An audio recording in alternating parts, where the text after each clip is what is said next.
Je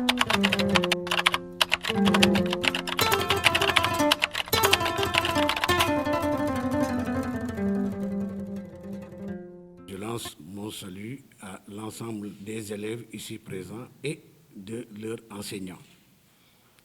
À eux également, nous lançons nos remerciements, nos sincères remerciements, pour leur souhaiter la bienvenue et pour leur dire que c'est une grosse chance qu'ils ont aujourd'hui d'assister à une conférence dont le thème, la santé mentale et physique en milieu scolaire, est un thème qui les intéresse au plus haut point. Il s'agira bien sûr pour vous, chers élèves et chers professeurs, de puiser le maximum des puits qui sont en face de vous, des puits de savoir, des puits de compétences dans leur domaine qui est la neurologie, la neurobiologie, la nutrition et l'activité physique. Donc, je voudrais vous demander donc d'écouter attentivement et de prendre le maximum de savoir que ces messieurs qui sont reconnus pour leurs compétences, qui sont reconnus pour leur savoir, vont nous livrer et à l'issue desquels nous aurons un débat avec eux. Je veux donner la parole au secrétaire général, ici à mes côtés, pour la présentation du présidium et de thèmes que nous allons développer tout à l'heure. Merci beaucoup. Monsieur Diaye, vous avez la parole. Juste un mot, c'est remercier toutes les personnes qui ont eu à nous permettre d'organiser cette manifestation. Encore une fois, merci de votre présence. Nous mettre, nous tous, dans le bain, et je commencerai par donner la parole à monsieur le proviseur Kao Diaby, qui nous accueille dans son établissement. Ensuite, la parole sera donnée à Promo LBD pour une brève présentation de l'association et l'action culturelle pour la santé, pour l'action citoyenne pour la santé de Mme Awombo Kane fera également une brève présentation de son association. C'est le premier acte de notre manifestation de ce matin. Le deuxième acte, ce sera bien sûr la présentation des différents thèmes. Nous y reviendrons tout à l'heure. Il y aura 3 présentations, 3 thèmes différents par Madame Bintou Chersek, docteur Bintou Chersek, par le professeur Amadou Gallo Diop et par le professeur Djibril Seck. Et enfin, la dernière partie, ce sera, en fait, l'avant-dernière partie, ce sera, après la présentation, il y aura un débat. Nous allons clôturer par le mot de Pape Abdoulaye Seck, monsieur Pape Abdoulaye Seck, qui est le président de Promo LBD. Voilà un peu le programme et je m'en vais sans tarder donner la parole pour son mot de bienvenue à monsieur Kao Diaby, le proviseur du lycée Blaise Diagne. C'est toujours un honneur pour nous. Si je dis nous, c'est la communauté éducative du lycée Blaise Diagne d'accueillir dans nos locaux les anciens élèves de cet établissement qui ne cessent vraiment de nous accompagner pour améliorer nos résultats. Je ne vais pas m'apesantir sur tout ce qu'ils ont fait pour nous, mais il faut quand même que je précise que les membres de cette association nous ont accompagnés pour améliorer notre environnement et notre hygiène. les membres nous ont accompagnés pour équiper notre infirmerie pour améliorer la santé des élèves. Je pense que ne serait-ce que ces 2 points constituent un facteur important pour l'amélioration de nos performances. C'est encore un honneur pour nous de partager cette journée avec ces éminents connaisseurs dans leur domaine. Et l'appel que je vais lancer aux élèves, c'est d'être attentifs, d'écouter, de poser des questions, libérez-vous, et ce ne sera qu'un gain de plus pour vraiment aller vers nos objectifs qui sont améliorer vraiment les résultats du lycée Blaise Diagne. Donc, sans pour autant trop m'appesantir sur la parole, je remercie vraiment l'association des anciens élèves du lycée Blaise Diagne pour tout ce qu'ils ont fait pour notre établissement, pour l'amélioration de nos conditions. Je vous remercie. C'est une association qui a été créée le 1er mai 2016. Donc, c'est bientôt son anniversaire. C'est une association qui a été créée pour 2 raisons, 2 objectifs majeurs. Le premier objectif, c'est de rendre la monnaie à l'établissement, au lycée, qui a contribué à notre formation d'hommes, notre formation de citoyens. C'était le premier objectif. Et le deuxième objectif, c'est permettre à tous les anciens élèves qui ont fréquenté l'établissement de se retrouver dans un groupe et de constituer une famille. Et c'est ce que nous avons créé le 1er mai, des idées d'un de nos anciens camarades du lycée, le 1er mai 2016. Donc, aider notre établissement, rendre la monnaie à notre établissement, en faisant quoi? En faisant un certain nombre d'activités. Que ce soit sur le plan infrastructurel, comme vous avez eu à le constater, nous avons fait des activités, des actions comme les toilettes qui ont été rénovées, comme l'infirmerie qui a été entièrement équipée, comme secrétaire général, aidez-moi un peu, comme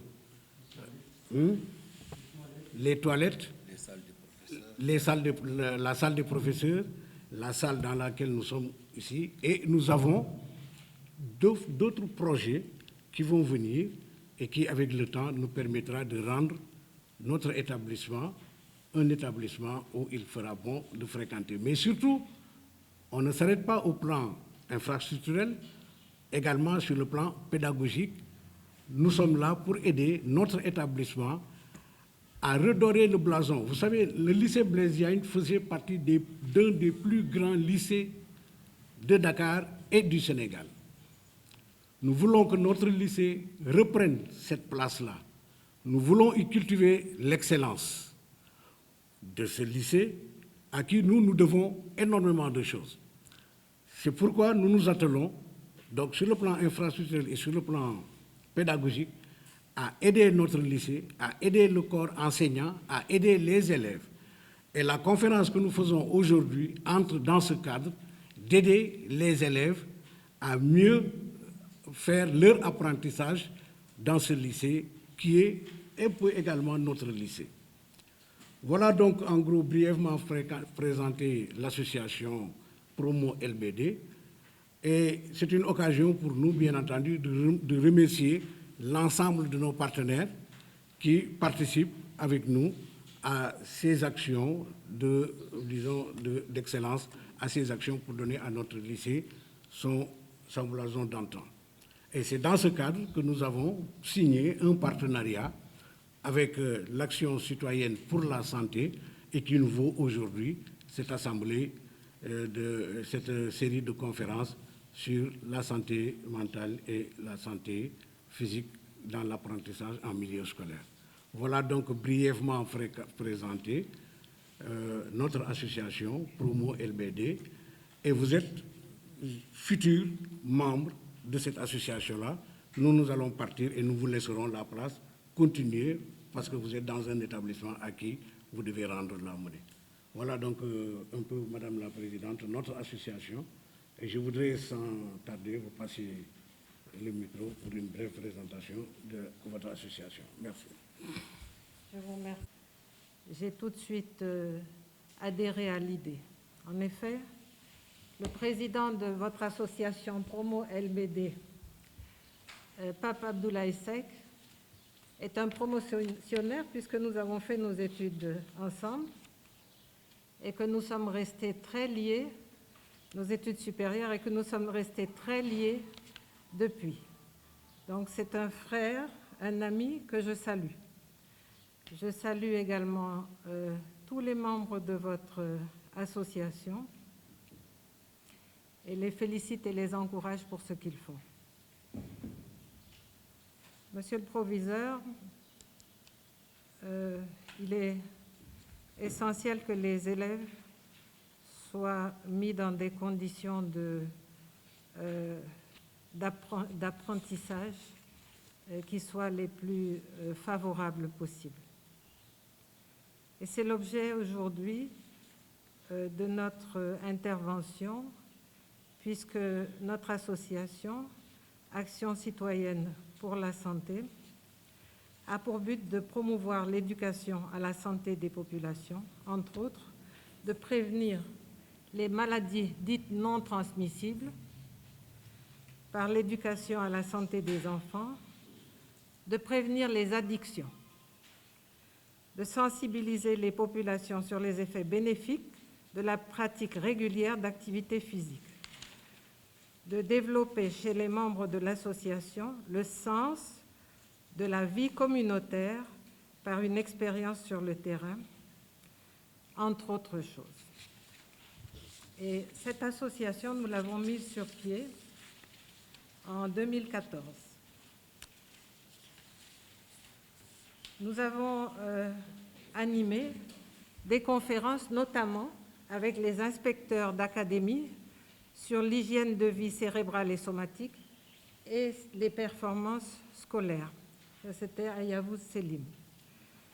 Nous avons animé des conférences à l'École normale supérieure, des ateliers santé-nutrition à l'école dans le cadre des assises de l'éducation et la formation du ministère de l'Éducation nationale.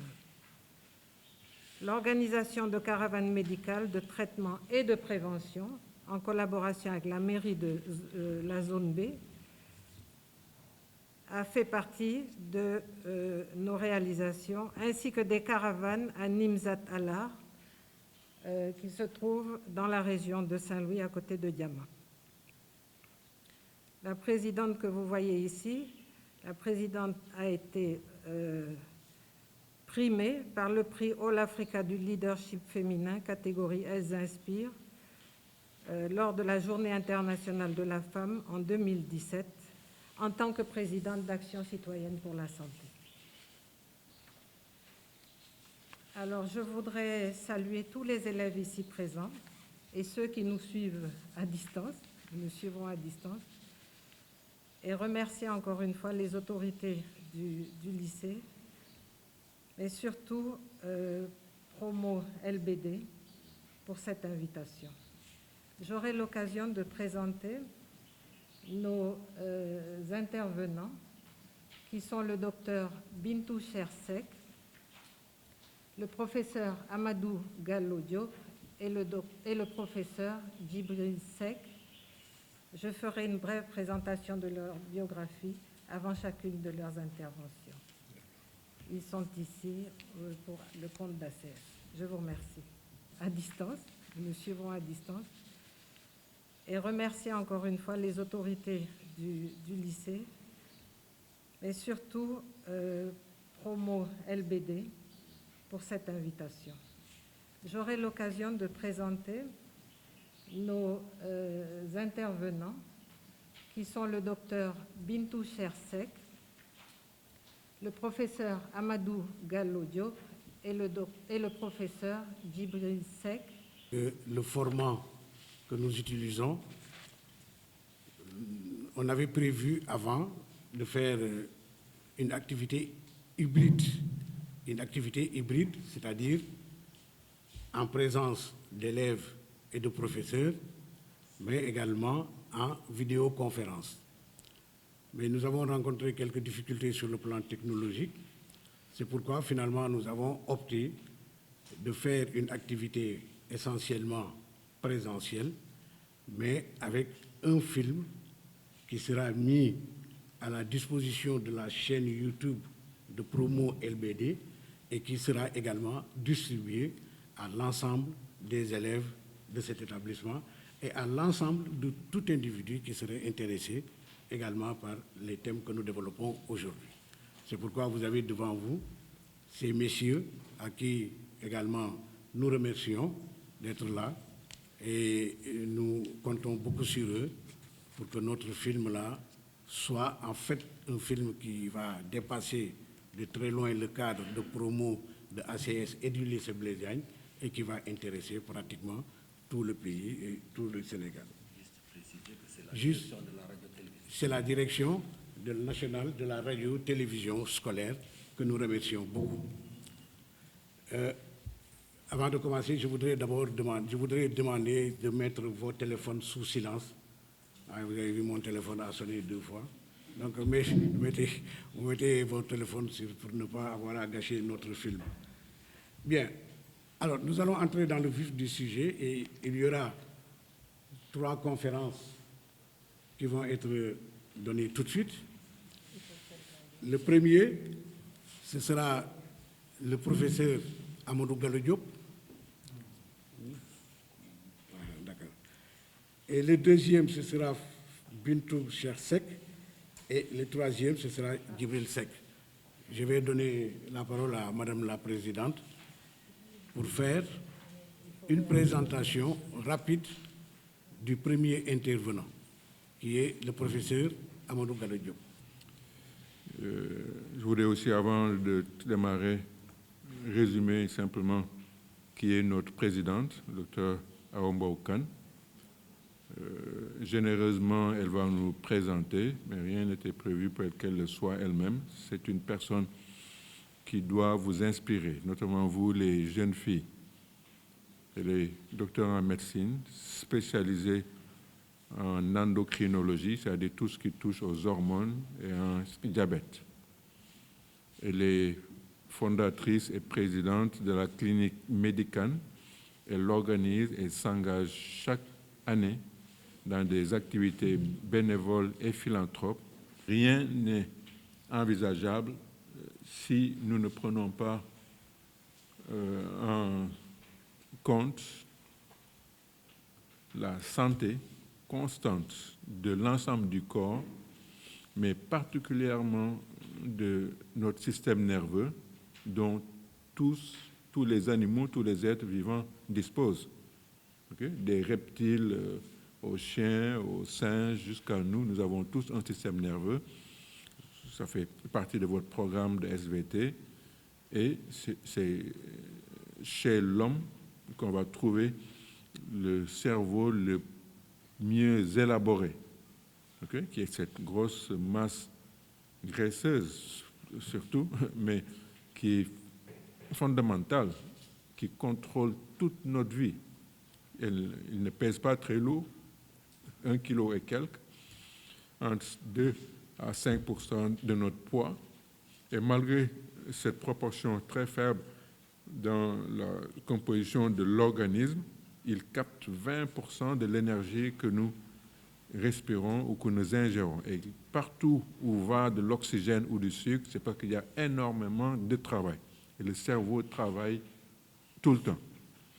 On vient au monde avec un stock d'environ 100 milliards de neurones, mais on en perd environ 20 000 par jour pour laisser de la place à ce qui va vraiment faire la qualité du cerveau, c'est-à-dire la fabrication de connexions entre ces neurones qui ne représentent que 10% de ce cerveau. Les 90% autres sont d'autres cellules qui sont là pour s'occuper de le nourrir, de nettoyer son environnement, de l'habiller. Nous y reviendrons. Donc, ce cerveau contrôle tout. Il est renseigné sur tout. Si nous avons froid, si nous avons faim, sur quel type de sol nous marchons, tout.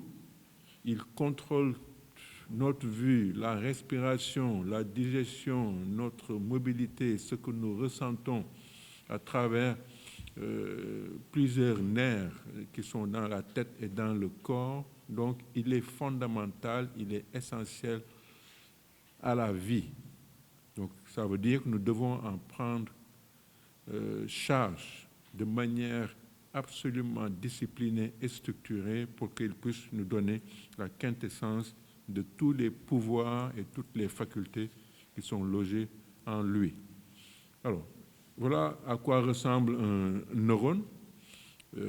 Donc, c'est une cellule comme les autres, mais pas comme les autres, parce que c'est une cellule intelligente qui communique par de la chimie, par de l'électricité, à des vitesses variables, et qui, vous voyez ces branches que vous voyez, qui ressemblent à des branches d'arbres, okay? Le plus long avec des sortes de gaines en bleu, c'est ce qu'on appelle l'axone, donc il va aller prendre contact avec les autres neurones, et les autres sont ce qu'on appelle donc les dendrites. Il y a des noms, je ne veux pas trop insister, okay? Donc qui vont bourgeonner. Ils bourgeonnent. L'axone vers sa fin va bourgeonner, va se développer, alors que le neurone, lui, ne se développe plus.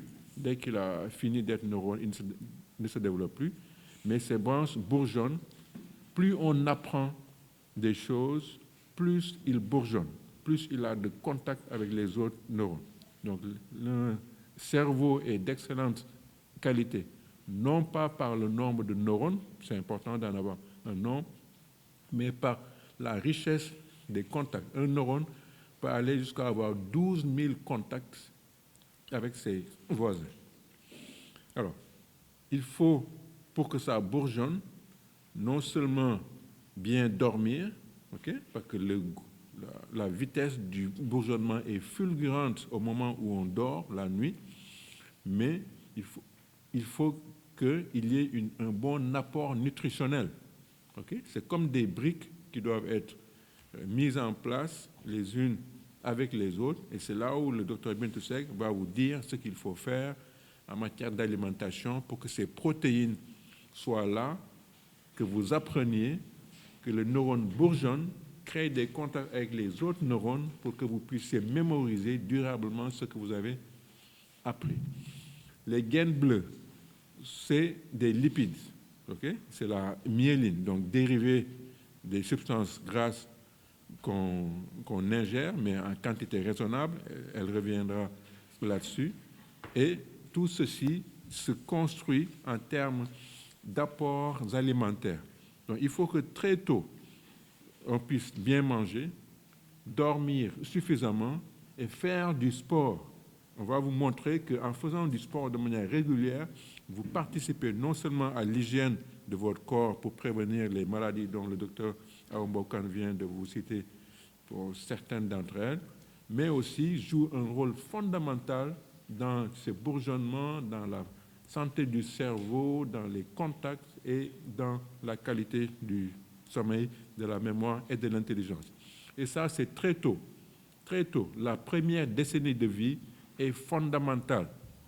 C'est dans les 10 premières années que les parents doivent donner à leurs enfants l'habitude de manger peu sucré, peu gras, peu salé, de boire beaucoup d'eau, de manger des aliments variés et sains et de faire du sport dans les 10 premières années.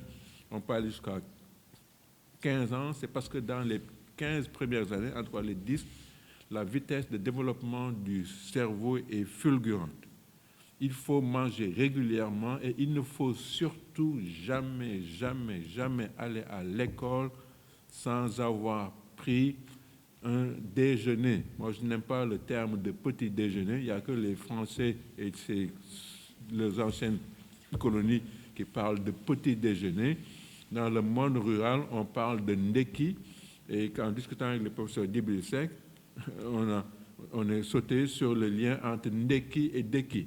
Ndeki, ça veut dire bien manger le matin. Dans le monde rural, les gens mangent très bien le matin. Deki, ça veut dire ressusciter.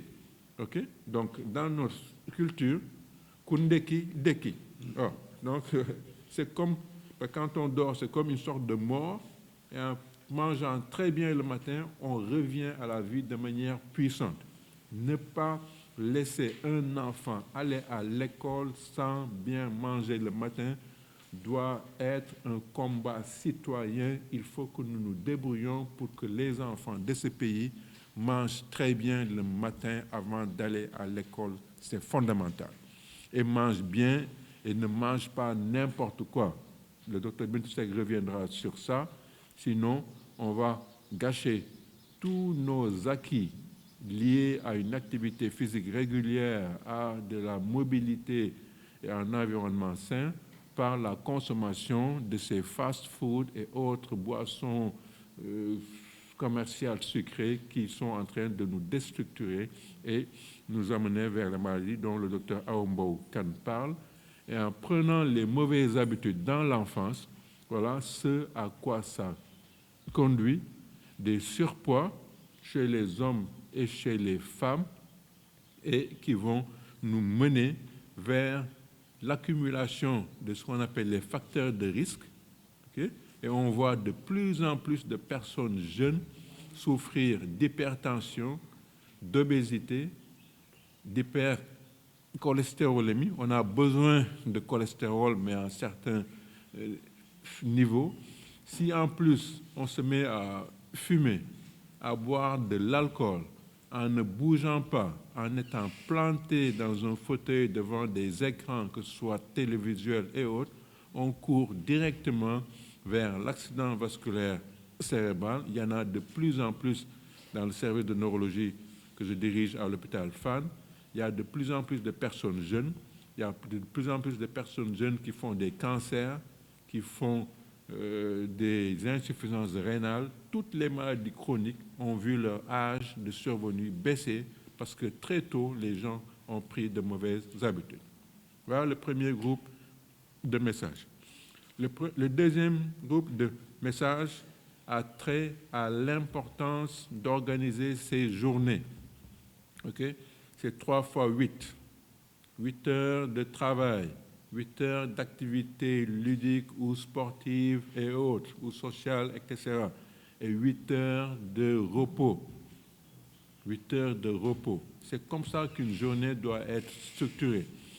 Et quand on passe une excellente nuit, je reviendrai sur la nuit, et qu'on se réveille le matin, prenons un réveil vers 5h, 6h du matin, qu'on prenne un bon déjeuner. Moi, je préfère déjeuner. Le repas du midi, vous allez au Québec, on l'appelle le lunch, okay? Et le soir, le souper. Okay? Donc, chez les anglophones, on parle de breakfast. Breakfast, ça veut dire rompre le jeûne. C'est ce que nous sommes en train de faire durant le ramadan. C'est rester 14 heures sans manger. Et quand on fait le ndogu le soir, on fait un breakfast. On fait un déjeuner.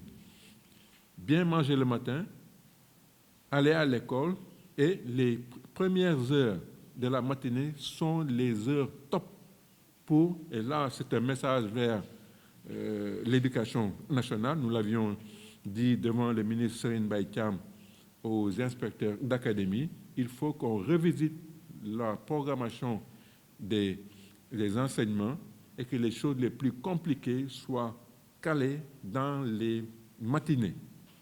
En fin de matinée, on a une baisse de vigilance, c'est l'heure de la sieste. Ceux qui peuvent se reposer n'ont qu'à le faire, mais il faut se poser parce que le cerveau est en mode ralenti. L'après-midi, quand on s'est reposé entre 13h et 14h, ne serait-ce que quelques heures, on rejoint un deuxième pic de performance dans lequel on peut faire plein de choses. Ensuite, il faut s'arrêter, rentrer à la maison, bouger, réviser, faire ses devoirs avant de dormir. Donc, les journées doivent être bien organisées pour que les rendements soient optimaux aux heures où physiologiquement nous sommes programmés, nous les humains, ce qui est différent des hiboux ou des chauves-souris qui se réveillent la nuit et dorment le jour. Nous sommes programmés pour dormir la nuit et nous réveiller le jour. Et il faut bien dormir la nuit. Le sommeil est fondamental. C'est au cours de la nuit que les plaies cicatrisent. C'est au cours de la nuit que les poils et les cheveux poussent. C'est au cours de la nuit que les cellules cancéreuses sont détruites. C'est au cours de la nuit que les synapses entre les neurones se construisent de manière fulgurante. C'est au cours de la nuit que le corps se repose sur le plan physique et biologique. Et au moment du sommeil profond où on se met à rêver, il y a un certain nombre de mécanismes qui vont avoir leur impact sur le plan psychique. Okay? C'est là où on rêve, et le rêve est une sorte de nettoyage entre nos ambitions, nos rêves, nos peurs et autres. Et ça, dans les livres sacrés, le bon Dieu le dit, j'ai éclairé la terre avec le soleil pour que vous vous leviez, que vous activiez, et la nuit, je vous ai plongé dans les pénombres, et au cours de cette nuit, je ferai œuvre de mes mystères. Il y a énormément de choses qui ne se passent que la nuit. Même les arbres bourgeonnent la nuit. Même les racines des plantes prolifèrent la nuit. Il y a des choses qui ne se passent que la nuit. Il ne faut pas rater la nuit. La nuit n'est pas faite pour dormir. Quand on vit des expériences... Elle est faite pour dormir. Hein? Oui, la nuit est faite pour dormir. Je me suis... La nuit est faite pour dormir, elle n'est pas faite pour travailler.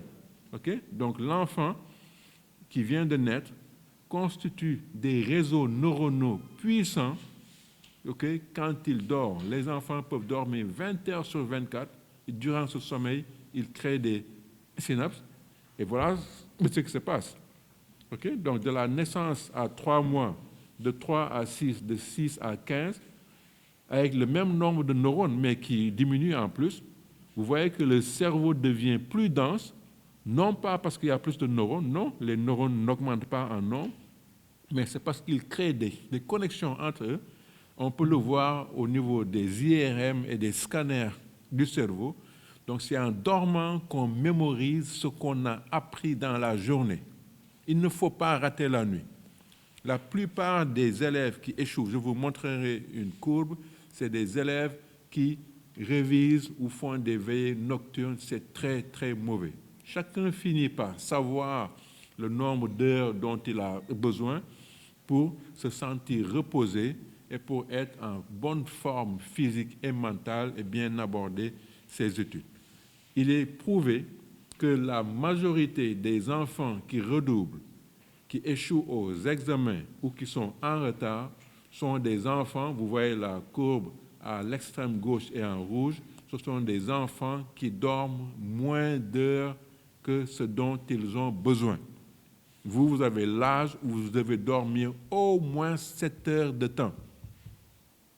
Donc c'est à vous de vous organiser pour vous coucher à une heure qui vous permette de vous réveiller à l'heure qu'il faut, aller au lycée Blaise Diagne et dormir environ 7 heures de temps. 6 heures, c'est un minimum vital. 6 heures, c'est un minimum vital. Si vous avez 1 heure de plus, c'est bien. Si vous avez 2 heures de plus, c'est encore mieux. Donc, travaillez le jour, dormez la nuit. Il y a des perturbateurs du sommeil. Ils ont leurs avantages. On est tous prisonniers de ces nouveaux outils. Okay? Ça sert à communiquer, à sauver sur le monde. Mais ça a ses inconvénients sur lesquels on pourra peut-être revenir un peu plus tard.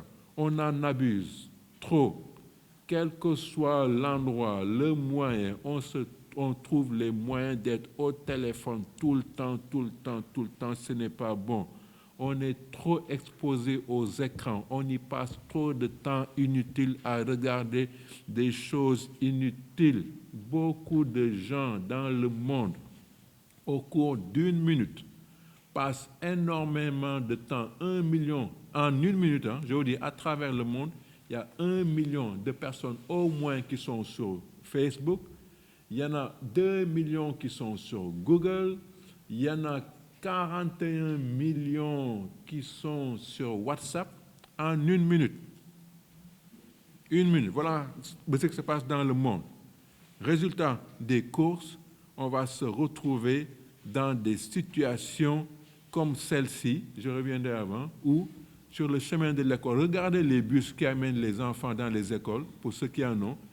Beaucoup dorment dans les bus ou dans le véhicule de maman en allant à l'école. Donc, arrêtons l'utilisation intensive du cellulaire. N'en donnez pas à vos enfants quand ils n'ont pas l'âge de les avoir. Éteignez le Wi-Fi. Mettez une règle militaire dans les maisons. Moi, j'ai grandi au Britannique militaire. À 22 heures, il y avait ce qu'on appelle l'extinction des feux. Le colonel Basset, bien ce dont je parle. Tout le monde devait être au lit en train de dormir, se coucher. Sinon, vous allez dormir en prison. Ouais, dans le camp militaire. Non, je vous assure. Et ça, on doit l'imposer dans nos maisons. On ne rend pas service à nos enfants en leur laissant télé, Wi-Fi dans leur chambre. Ils ne dorment pas. Il y en a qui restent sur les écrans jusqu'à 2 heures, 3 heures du matin. Et ça a des conséquences scolaires, des conséquences médicales, de la fatigue, de la nervosité, des maux de tête. Mais à terme, ça peut aller jusqu'à donner des crises d'épilepsie. Les dettes de sommeil peuvent conduire à de l'épilepsie, favorisent la boulimie et le diabète, l'augmentation du poids et en plus des problèmes mentaux que ça peut générer. Donc, je ne le répéterai jamais assez, la nuit est faite pour dormir, le jour est fait pour s'activer, apprendre et bouger. Le professeur Seck vous dira l'intérêt de faire du sport sur la santé. Je n'insiste pas. En résumé, il faudra que vous bougez. Il va revenir là-dessus. C'est minimum 30 minutes, 10 000 pas par jour, au moins 3 fois par semaine, et il vous dira les autres bénéfices. Troisième message, c'est de ne surtout pas rentrer dans les drogues. Ne fumez pas, ne buvez pas de l'alcool, ne touchez pas au cannabis, ne touchez pas à l'héroïne, ne touchez à aucune de ces drogues. Ne vous mettez pas à la veille des examens à vous bourrer de vitamine C ou je ne sais quoi pour perturber votre sommeil. Nous sommes génétiquement programmés pour dormir la nuit et travailler le jour. Ce sont les chauves-souris et les hiboux et les animaux nocturnes qui sont programmés pour se réveiller la nuit et dormir le jour. Si vous le faites, ce que vous pensez mémoriser, vu que vous avez raté la phase où les synapses se construisent, ne va pas être consolidé. C'est pour ça que beaucoup d'élèves sont surpris d'échouer après avoir passé 3 mois de veillée nocturne. C'est parce que leur cerveau n'a pas su capter de manière optimale ce qu'il devait retenir. Donc, c'est les conseils que je voulais vous donner en centrant tout notre message sur l'hygiène de vie. Vous en aurez des aperçus tout à l'heure en termes d'alimentation et en termes de mobilité corporelle et son impact sur les facultés cérébrales et par conséquent sur vos apprentissages. Voilà, mesdames et messieurs, les quelques notions que je voulais partager avec vous.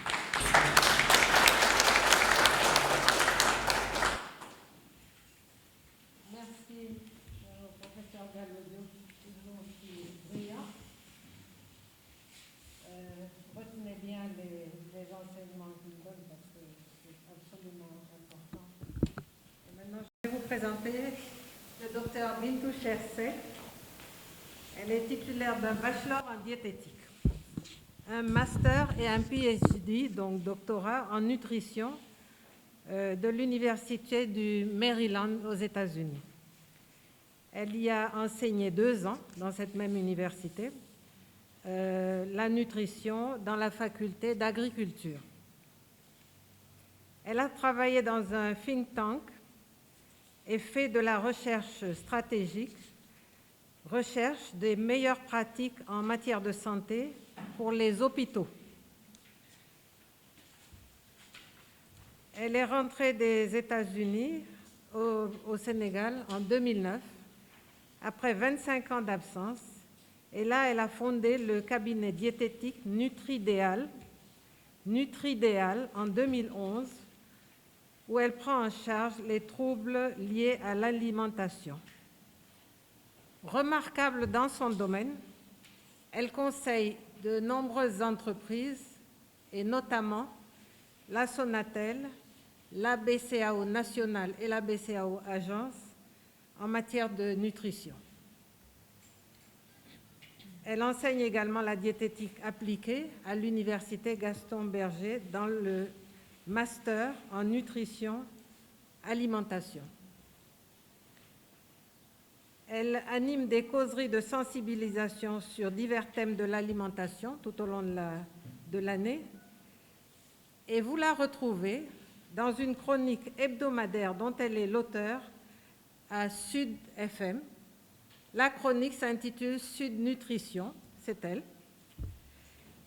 À écouter le lundi à 7h30, 8h30, 13h, 13h30, 17h, donc avant les journaux radiophoniques de Sud FM. C'est une chronique que je vous recommande vivement, elle est très, très, très intéressante. Bon, ça tombe peut-être les jours où vous êtes en classe sur le chemin de l'école. Mais le site web effectivement de Sud FM, sur le site vous pouvez retrouver ces chroniques. Et en ce moment, elle est particulièrement intéressée sur le thème de la nutrition et le surpoids et l'obésité des enfants. Et moi, personnellement, je lui envoie beaucoup de jeunes, oui, pour une prise en charge nutritionnelle de jeunes qui sont en surpoids. Et vraiment, elle est remarquable dans son domaine. Merci beaucoup l'association Promo LBD pour son accueil. Et je remercie le lycée Blaise Diagne de nous accueillir. Et je vous remercie surtout à vous d'être là, d'être présents, parce que vous êtes l'objectif de la cible de nos démarches, de notre association d'ACS, vraiment la sensibilisation et l'éducation.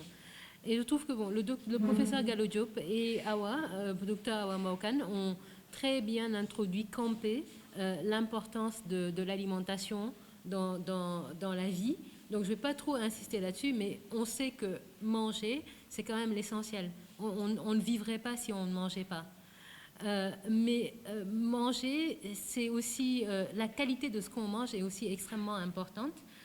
Et donc la bonne alimentation, ça c'est à la base d'une bonne santé, on ne le dira jamais assez, mais aussi du bien-être au sens large du terme, et puis de la performance. Et ça, c'est important pour vous à entendre parce que vous êtes au lycée, on sait qu'il y a beaucoup de demandes sur vous de performance et ce n'est que le début, croyez-nous, parce que vous avez un long chemin devant vous pour vous prouver et donc vous avez besoin d'être productif, d'être performant et ça passe par l'alimentation en plus de tout ce que le professeur Gallo Diop a dit. Alors, il se trouve que, et je n'insiste pas beaucoup parce que le docteur Mokan l'a dit, nous mangeons très mal depuis une bonne génération là maintenant.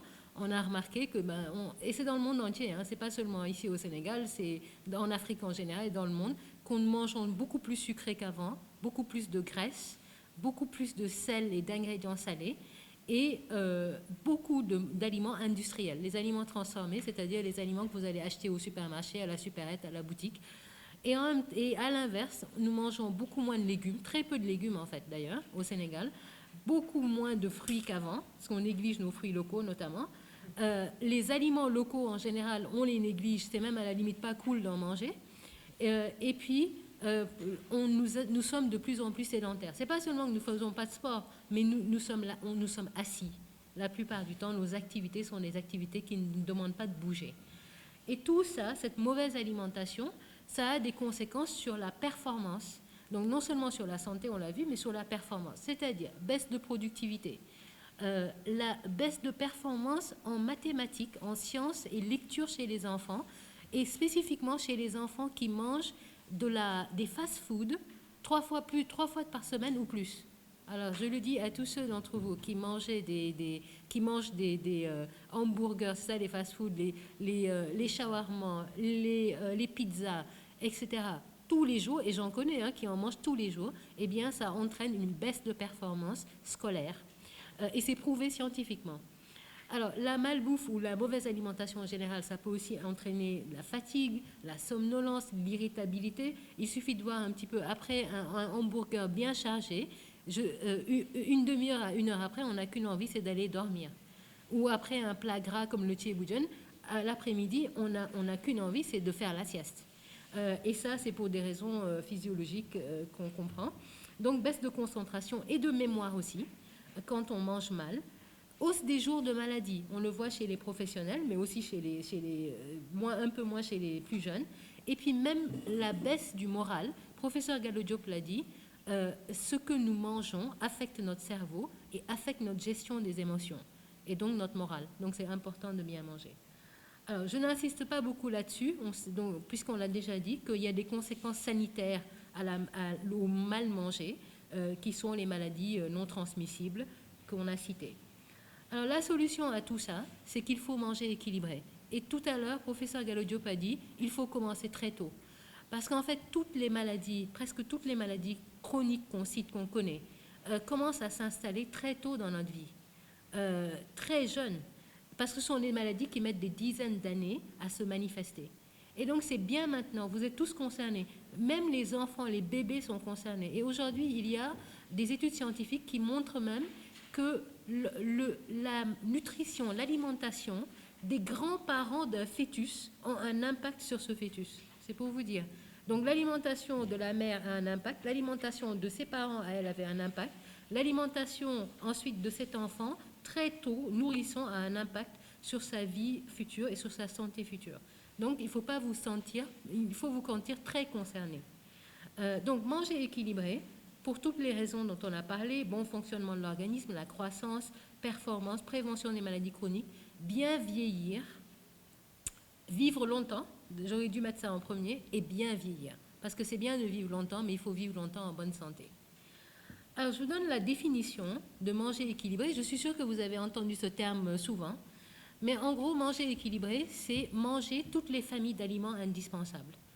Et on les appelle des familles d'aliments indispensables parce que chaque famille va nous donner des nutriments qui sont indispensables au bon fonctionnement de l'organisme. Donc les vitamines, les sels minéraux, le sucre, le gras, tout ça nous vient de familles d'aliments indispensables. Et qu'on mange équilibré quand on sait associer ces familles-là dans nos repas, et on peut manger 3 à 6 fois par jour, ça dépend, mais qu'on associe dans ces repas-là les familles d'aliments indispensables, et tout en gardant le plaisir de manger. Et ça, j'insiste toujours là-dessus parce qu'on peut bien manger sainement, mais manger du bon. Et d'ailleurs, il faut manger bon. On ne mange pas des aliments qu'on n'aime pas ou des plats qu'on n'aime pas. Alors, les 6 familles d'aliments indispensables, c'est quoi? C'est les fruits et les légumes. Les féculents, c'est tout ce qui est riz, pommes de terre, pâtes, légumes, les légumineuses comme les lentilles, le niébé, le fognon, le mil, tout ça sont les féculents. Les aliments carnés, la viande, poisson, la volaille, les œufs. Les matières grasses ajoutées qu'on ajoute dans nos plats, comme l'huile, le beurre, le diougnor. Les produits laitiers, comme le lait caillé, et l'eau. Ce sont les 6 seules familles d'aliments ou aliments dont on a besoin qui sont indispensables. Tout le reste qu'on peut manger, qu'on peut inclure dans notre alimentation, n'est absolument pas indispensable. Et quand c'est trop gras, trop sucré, et qu'on mange ces aliments-là régulièrement, on a des problèmes de santé à court, moyen et long terme. Et donc les aliments qui ne sont pas indispensables, les pâtisseries, les confiseries, les fast-foods, j'aurais dû rajouter ça, les glaces, les boissons sucrées, tout ça, et quand on en mange régulièrement, on a des problèmes. Donc c'est à manger de manière occasionnelle. Alors, il m'arrive d'avoir un patient qui me dit, je lui demande, mais combien de fois est-ce que vous buvez des boissons sucrées? Ils me disent, rarement. Et je dis, et maintenant j'ai appris à demander des précisions. Qu'est-ce que vous entendez par rarement? Ah, 2 à 3 fois par semaine. Mais 2 à 3 fois par semaine, c'est pas rare. Rare, c'est une fois de temps en temps. Je me souviens même pas la dernière fois. Vous ne vous souvenez même pas la dernière fois que vous l'avez bu une boisson sucrée ou mangé ces choses-là.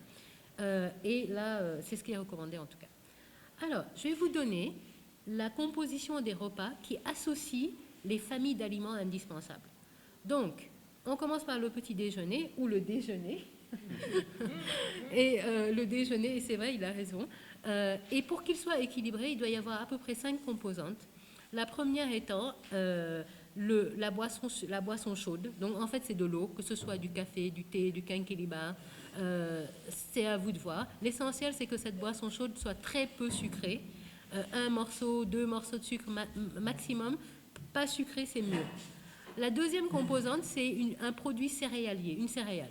Donc, en ville, ça va être très souvent du pain, mais ça peut aussi être une bouillie de céréales. Ça peut être du lard, ça peut être du fondé, ça peut être un chakri. En tout cas, un aliment où il y a des céréales. Quand on mange du pain, le meilleur accompagnement pour le pain, c'est une protéine, un aliment carné. C'est-à-dire, ça peut être du fromage, une viande, poisson, volaille, reste du dîner. Ça peut être du thon, de la sardine. Tout ce qui est protéiné, c'est les meilleurs accompagnements pour le pain. Ensuite, on a une troisième composante, c'est le produit laitier. Et une quatrième composante, le produit laitier. Et ce produit laitier, qui n'est pas tout à fait obligatoire le matin, mais quand on doit en prendre, il vaut mieux qu'il soit allégé en matière grasse. On pourra revenir dessus lors des questions-réponses. Et enfin, il nous faut un fruit le matin. Et ça, quand on a ce petit déjeuner-là, et moi je le situe l'heure du petit déjeuner, entre le réveil et 10 heures. Donc essayez de prendre votre petit déjeuner au plus tard à 10 heures. Et là, on a tous les bénéfices dont le professeur Gallo-Diop a parlé. Et je précise juste une chose, c'est ça la composition du khud, puisqu'on est en ce moment en plein ramadan, ni plus ni moins. Et on pourra revenir dessus. Alors, le déjeuner et le dîner, il y a 4 composantes qui sont absolument nécessaires. Premièrement, il faut essayer de manger à tous les repas, déjeuner, dîner, des légumes. Je disais qu'on en mange trop peu. Des légumes en tout genre. On a plein de légumes au Sénégal. Il faut qu'il y ait là-dedans des féculents ou un produit céréalier dans notre repas. Et enfin, il faut qu'il y ait un aliment carné, viande, poisson ou volaille. Et quand on regarde cette composition d'assiette, vous vous rendez bien compte qu'on a tout ce qu'il nous faut ici, autour de nous, dans notre environnement. Donc si je prends par exemple le tchéboudion, qui est notre plat national, dans le tchéboudion, il y a tout. Il y a des légumes, il y a les carottes, les choux, aubergines et tout ça. Il y a le produit céréalier parce que c'est le riz. Et puis il y a le poisson, c'est l'aliment carné. Et vous prenez n'importe quel plat, même s'il n'y a pas de légumes, on peut y ajouter des légumes. Vous prenez un yassa, eh bien on a le riz blanc, produit céréalier. On peut y ajouter de la macédoine ou de la carotte, il y a plein de gens qui font ça pour les légumes. Et puis le poulet, le poisson ou la viande pour l'aliment carné. Et ensuite, après le déjeuner, ou avant ou un peu après, il nous faut un fruit. Et là, on a un repas qui est à peu près équilibré. Alors, dans la préparation du repas, il faut faire très attention à la matière grasse ajoutée. Tout à l'heure, je disais qu'on mange trop gras, parce que vous voyez bien que dans nos plats, souvent, on voit l'huile qui a été ajoutée au plat. Et quand on veut manger le moins gras possible, pour une meilleure santé et une meilleure performance, il faut limiter tous les aliments qui sont frits, qui sont cuits dans l'huile. Donc, poisson frit, poulet frit, frites, nem, fataï, tout ce qui est cuit dans l'huile, parce que c'est très gras et ça fait dormir aussi l'après-midi. Et il faut éviter les plats où la matière grasse est visible. Dès l'instant qu'on voit de la matière grasse dans un plat, c'est que ce plat est extrêmement gras. C'est tout ce qu'il faut retenir. Et donc, il faut préparer en ayant ça en tête. Il faut faire attention au sel. Nous vivons une épidémie d'hypertension artérielle au Sénégal, et entre autres parce que nous mangeons extrêmement salé. Pour éviter l'excès de sel, la première chose à faire, c'est d'éliminer les bouillons cubes. Retournez dans vos familles, rendez un énorme service à tout le monde en les sensibilisant sur les bouillons cubes et le danger des bouillons cubes. Il faut tout simplement les éliminer. La deuxième chose, c'est qu'il faut essayer de manger le plus frais possible. Les aliments industriels ou transformés sont très riches en sel, que vous le sentiez ou pas. Donc, plus on mange frais, mieux on se porte. Et enfin, au moment de manger, il faut éviter de rajouter du sel. Vous voyez, il y a des gens qui ajoutent des arômes, des jus de soja, du sel de table. Ça, il faut complètement l'éviter parce que ça nous fait manger beaucoup trop salé. Ensuite, très important, tout à l'heure j'ai parlé du yassa, du tiebujan, de savoir qu'on peut manger tout à fait équilibré en mangeant nos plats locaux, selon notre culture culinaire, quelle qu'elle soit, donc les tiep et autres, et puis en mangeant les fruits et les légumes locaux. Et j'insiste particulièrement sur les fruits. Il y a des tas de gens qui pensent qu'ils ne peuvent pas se payer des fruits parce qu'ils ne pensent qu'aux fruits importés. Mais sachez que tous nos fruits qu'on ne cultive pas malheureusement, le sedem, le soump, le kooni, il y en a, je suis sûre parmi vous qui ne les connaîtront pas parce que vous êtes trop jeunes, mais ce sont malheureusement, moi quand j'étais enfant au Sénégal, c'était des fruits qu'on retrouvait à tous les coins de rue. À tous les coins de rue, on pouvait acheter des solums, toutes sortes de fruits. Et ça, ce sont des fruits qui sont tout aussi riches que les fruits importés, pommes, oranges, bananes, etc. Donc vous pouvez avoir accès à ça. Et la dernière famille d'aliments indispensables, ou enfin en tout cas le dernier aliment indispensable, c'est l'eau. Et ça, c'est la seule boisson qui est indispensable. Rien d'autre. Et d'ailleurs, vous restez 3 à 5 jours sans boire de l'eau, on meurt. Donc, et on doit en boire à peu près 1,5 litre, voire plus, mais au minimum 1,5 litre par jour, en sachant que vous saurez que vous êtes bien hydraté quand vos urines sont claires.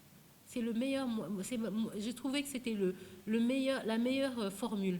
Parce qu'on peut avoir besoin de 2 litres, de 3 litres, ça dépend des gens. Mais en tout cas, à part les urines du matin, qui sont jaunes, toutes les urines du reste de la journée doivent être claires. C'est comme ça que vous savez que vous êtes en train de boire assez.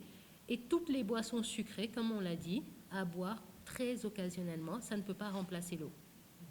Alors, je termine sur juste quelques conseils sur le comment bien manger. On sait quoi manger. Comment bien manger? Éviter de sauter les repas. On l'a dit pour le petit déjeuner, mais c'est vrai pour tous les repas. Il n'y a pas de je saute le déjeuner parce que j'ai pas le temps, je saute le dîner pour mincir. Ça ne marche pas. Il faut manger régulièrement quand on a faim. Il faut manger à des heures régulières avant d'avoir trop faim pour ne pas trop manger. Il faut manger lentement pour ne pas trop manger et pour bien digérer. Et il faut manger dans le calme et en pleine conscience. On ne mange pas en étant occupé sur son téléphone, à trop discuter, etc. Non, ce n'est pas bon pour le bien manger. Et enfin, il ne faut pas trop manger. Il faut manger juste à rassasiement. C'est ce qui permet de bien digérer, de réduire les risques de surpoids et puis de ne pas surcharger le tube digestif. Voilà. Donc je m'arrête là. J'espère que ça a été clair. Et on va réserver vraiment pour les questions. Merci beaucoup.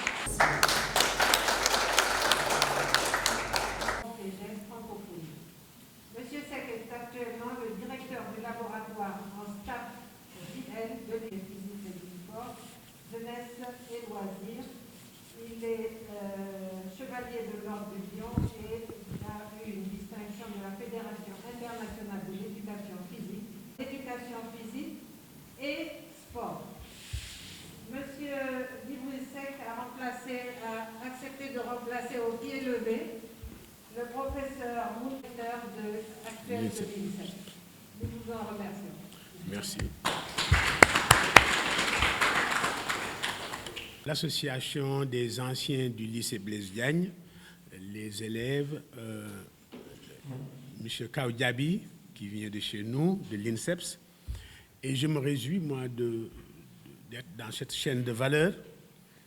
Il faut savoir que dans les années 80, dans toutes les équipes nationales du Sénégal, il y avait des élèves du lycée Blaise Diagne. Et moi, je venais ici animer le CONOGIS, le Comité national d'organisation du judo scolaire universitaire, et avec les festivals de la jeunesse. Donc, dans toutes les fédérations, il y avait des élèves champions du Sénégal et en équipe nationale. Ils venaient tous presque de LBD, si c'est Dakar et de Kennedy. Pourquoi je le dis? Je termine par là où Madame a commencé. Il faut savoir que ma communication qui va tenir dans le temps est située dans le contexte et la situation. C'est femmes et jeunes, vecteurs de paix, acteurs de développement, mais ressources fragiles à préserver, à promouvoir. Et je pense que c'est une des motivations et de la direction ou de l'option stratégique de cette conférence séminaire.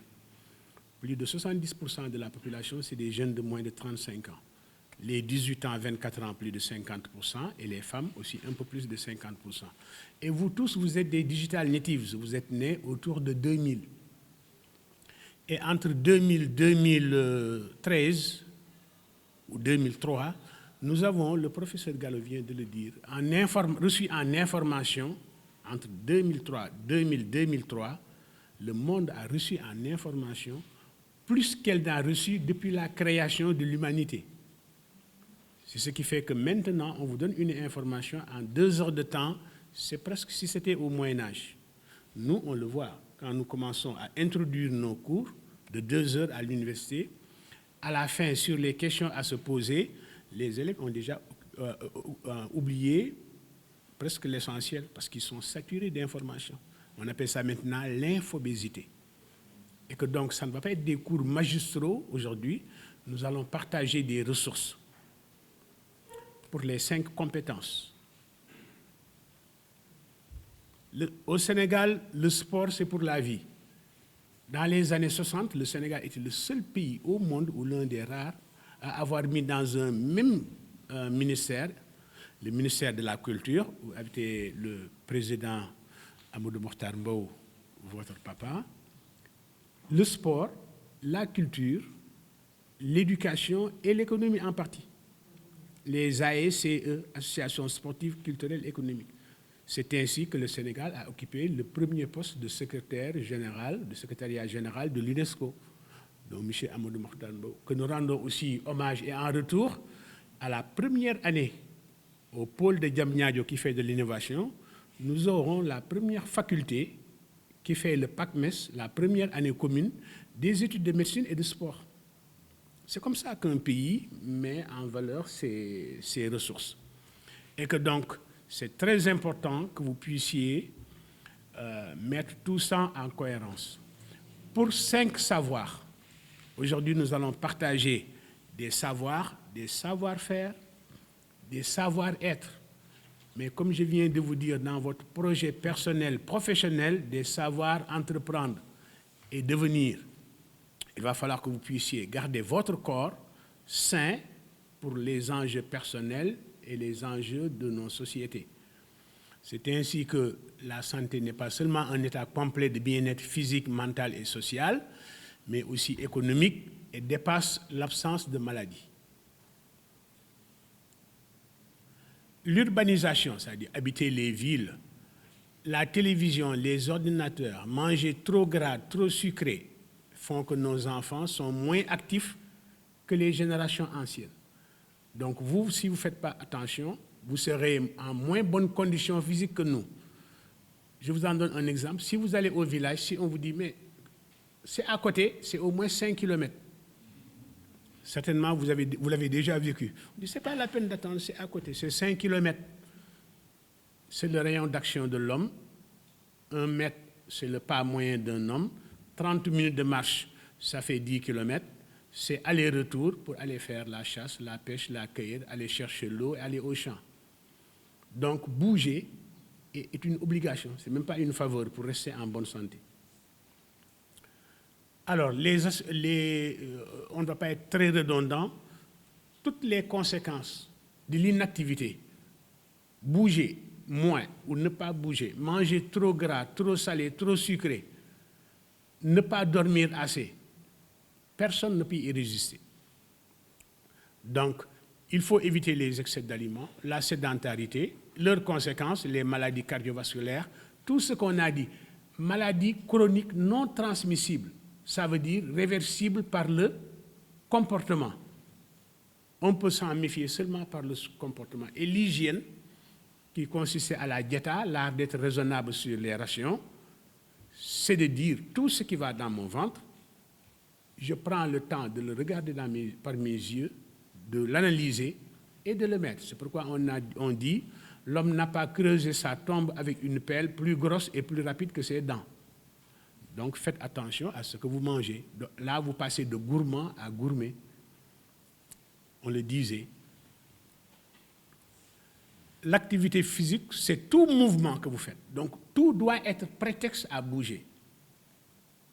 Arrêtez assis de dire donne-moi ça, ou non, bougez de vous-même, allez chercher. Parce que plus de 40% de votre corps, c'est des muscles de la vie de relation. Et quand ces muscles bougent, je vous le dis, tout votre système hormonal change. Et quand vous dites moi, c'est 11 à 12 systèmes qui ne vieillissent pas en même temps, qui n'ont pas un même rythme de fonctionnement et qui n'ont pas un même rythme de récupération. C'est pourquoi la dimension cachée d'une bonne santé, c'est la récupération. Je ne le développerai pas, les collègues l'ont déjà dit. Alors maintenant, où intervenir? Pas sur les vieux baobabs tordus. Il faut commencer par les jeunes pousses. On dit écrire chez les vieux, c'est écrire sur de l'eau. Écrire chez les jeunes, c'est graver sur la pierre. Et le plus tôt possible, on va voir ça tout de suite, dans les fenêtres sensibles, quand le cerveau est capable de tout comprendre vite. C'est ce qui fait que dès le départ, on peut parler sa langue maternelle sans connaître les règles explicites. Donc c'est très important d'être actif, d'avoir les bons comportements et de les promouvoir, à commencer par la cellule de la société. L'unité de structure et de fonctionnement, c'est la cellule. Pour la société, c'est la famille. Et on disait traditionnellement, dans les déserts, il n'y a pas de voisinage. Donc beaucoup de choses que fait le petit Maure, il l'a vu dans la tente. Donc sensibiliser auprès des enfants, les bonnes manières, bouger, mais aussi donner des occasions de bouger. Moi, j'ai habité des quartiers où, avant qu'on vienne dans le quartier, tous les espaces culturels et cultuels qui étaient les poumons d'oxygène, pour avoir au moins une plante dans le quartier. Il y a des quartiers où il n'y a aucun arbre. Ceux qui étaient dévolus, ils l'ont vendu. Donc les espaces culturels et cultuels qui sont les poumons au niveau spirituel, économique, social, culturel des quartiers, il faut y veiller, avoir des occasions de bouger et mettre les installations pour bouger, c'est important. Et comme se brosser les dents, être actif, ça ne veut pas dire seulement aller faire du sport, c'est tout ce qui est prétexte à bouger. Aider les dames de service qu'on appelle les bonnes à la maison au travail ménager, à nettoyer la maison, à faire les plantes, à cuire, à tout le monde, trouver tout prétexte. Parce que nous avons beaucoup de jeunes que nous envoyons à l'étranger, mais qui n'ont jamais lavé leur culotte, qui ne savent pas faire une omelette, qui ne savent pas faire, ne serait-ce que bouillir des pâtes. Ça, il faut que vous refusiez ça. N'acceptez pas que vos parents fassent de votre maison un hôtel 5 étoiles où on vous sert tout. L'activité physique au quotidien, nettoyer sa chambre, faire son lit, comme se brosser les dents, avoir des occasions. Il faut que les enfants voient des ballons partout, que dans le quartier, qu'il y ait un poumon d'oxygène, hein, et que le week-end, attention, à Dakar ou dans les villes, nous n'avons pas l'habitude de sortir. On pense que se balader, c'est du temps perdu. Je vous ai dit, la dimension cachée de l'entraînement, c'est la récupération. Mais la récupération, il faut avoir des occasions de respirer. Là, on est indoor, on va faire ici 2 heures. Le complément naturel, c'est outdoor, il faut sortir, voir le plein air, voir le soleil.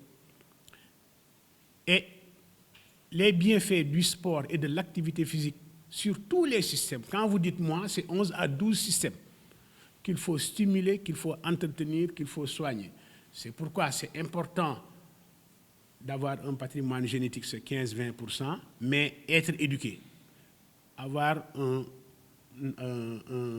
des revenus décents et durables, avoir un système de santé, avoir de l'essaim et être actif, et respecter les conduites à tenir, la santé de l'individu, la santé de la population.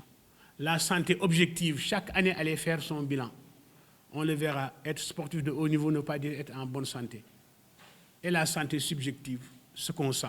C'est ça les dimensions et les déterminants de la santé. Voilà. Et vous voyez, l'expression la plus aboutie, c'est l'activité physique. Pourquoi je vous le dis? Parce qu'en 2026, vous allez accueillir ici les jeunes du monde qui viendront au Sénégal, les Jeux olympiques de la jeunesse. Pas comme les Jeux olympiques des grands, mais chez vous, dans les quartiers, à l'université, à la place, les rollers, les sports urbains. Ils viendront voir d'eux-mêmes, parce que les jeunes n'acceptent plus qu'on leur raconte des choses sur l'histoire, la Chine ou le Japon. Ils veulent aller voir d'eux-mêmes. Ce sont les nouvelles approches et les politiques de proximité. Alors, vous voyez là, des jeunes. Chez nous, l'activité physique, ça ne demande rien. Un bac de sable, une petite culotte, et si vous laissez les enfants à eux-mêmes, il n'y a pas de danger. C'est quand les adultes viennent, ou plus tard, quand il y a un enjeu social, que les choses se compliquent. Ici, vous avez les enfants qui jouent. Ici, vous avez les activités physiques qui sont à la fois sacrées et profanes. Vous voyez un enfant qui rythme le bombolon. Autour de Oussouye, on a 30 filles championnes du monde, championnes d'Afrique, de judo, de lutte, pour la promotion de l'équité genre. Ces filles, maintenant, elles sont à l'université, elles nous remplacent, elles sont dans toutes les structures. Parce qu'on ne peut pas faire le développement avec moins de 50% des jeunes, de la population, et un peu plus que sont les femmes. Vous voyez, ces filles-là, là, vous avez Isabelle Sambou, 9 fois championne d'Afrique de lutte, et qui maintenant est vice-championne du CNG de lutte. Et la lutte est le seul sport de chez nous qui s'autofinance et fait des combats où les billets sont de 500 à 100 000 et qui paye 100 millions, qui ne demande rien, un bac de sable. Ça ne demande pas des millions pour les stades, de tout ça.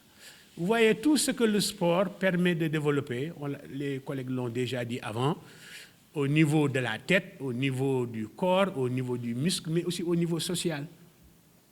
Quand les enfants bougent et les gens jouent, ils acceptent les règles. C'est pourquoi au sport, on comprend très vite carton jaune, carton rouge, observation, mais on connaît aussi les sanctions positives. Quand vous gagnez, on monte le drapeau national, on vous donne les récompenses du peuple et vous êtes un bon citoyen. Donc, c'est une très bonne école que d'amener dans la santé mentale, physique et autres des personnes, ici à LBD, de reprendre le sport et de mettre l'accent. Voilà. Vous voyez, toute activité physique apporte un surpoids. Le minimum 30 minutes que je vous ai dit, ça correspond à 10 000 petits pas. Maintenant, vous avez même des applis sur votre téléphone qui peuvent vous donner le nombre de petits pas que vous avez fait dans votre maison et tout. Et ça, c'est très important. Et vous voyez que le risque, il n'y a presque pas de risque dans la vie active, bouger, bouger, bouger. Par contre, être sportif de haut niveau ne veut pas dire être en bonne santé. Au-delà de 40 ans, si on a usé et abusé de son corps, on a presque tous les maux cardiovasculaires ou tous les risques, troubles musculo-squelettiques. Surtout que les anciens sportifs de haut niveau chez nous pensent qu'ils sont invulnérables et inaccessibles et ils ne font même pas leur bilan. Parce que ce qui les rendait forts et disponibles avant 30 ans devient un handicap au-delà de 40 ans. On a usé, abusé de son corps. Voilà, donc là, les Jeux olympiques d'ici 2026, c'est la mouvance, c'est notre point d'horizon. Ce qu'on veut, c'est les habiletés, c'est-à-dire les savoir-faire. Bouger, pas en spécialisation, mais bouger. Vous savez que jusqu'à 7 ans, 8 ans à l'école primaire, les pratiques sont mixtes. Les garçons et les filles font les mêmes activités.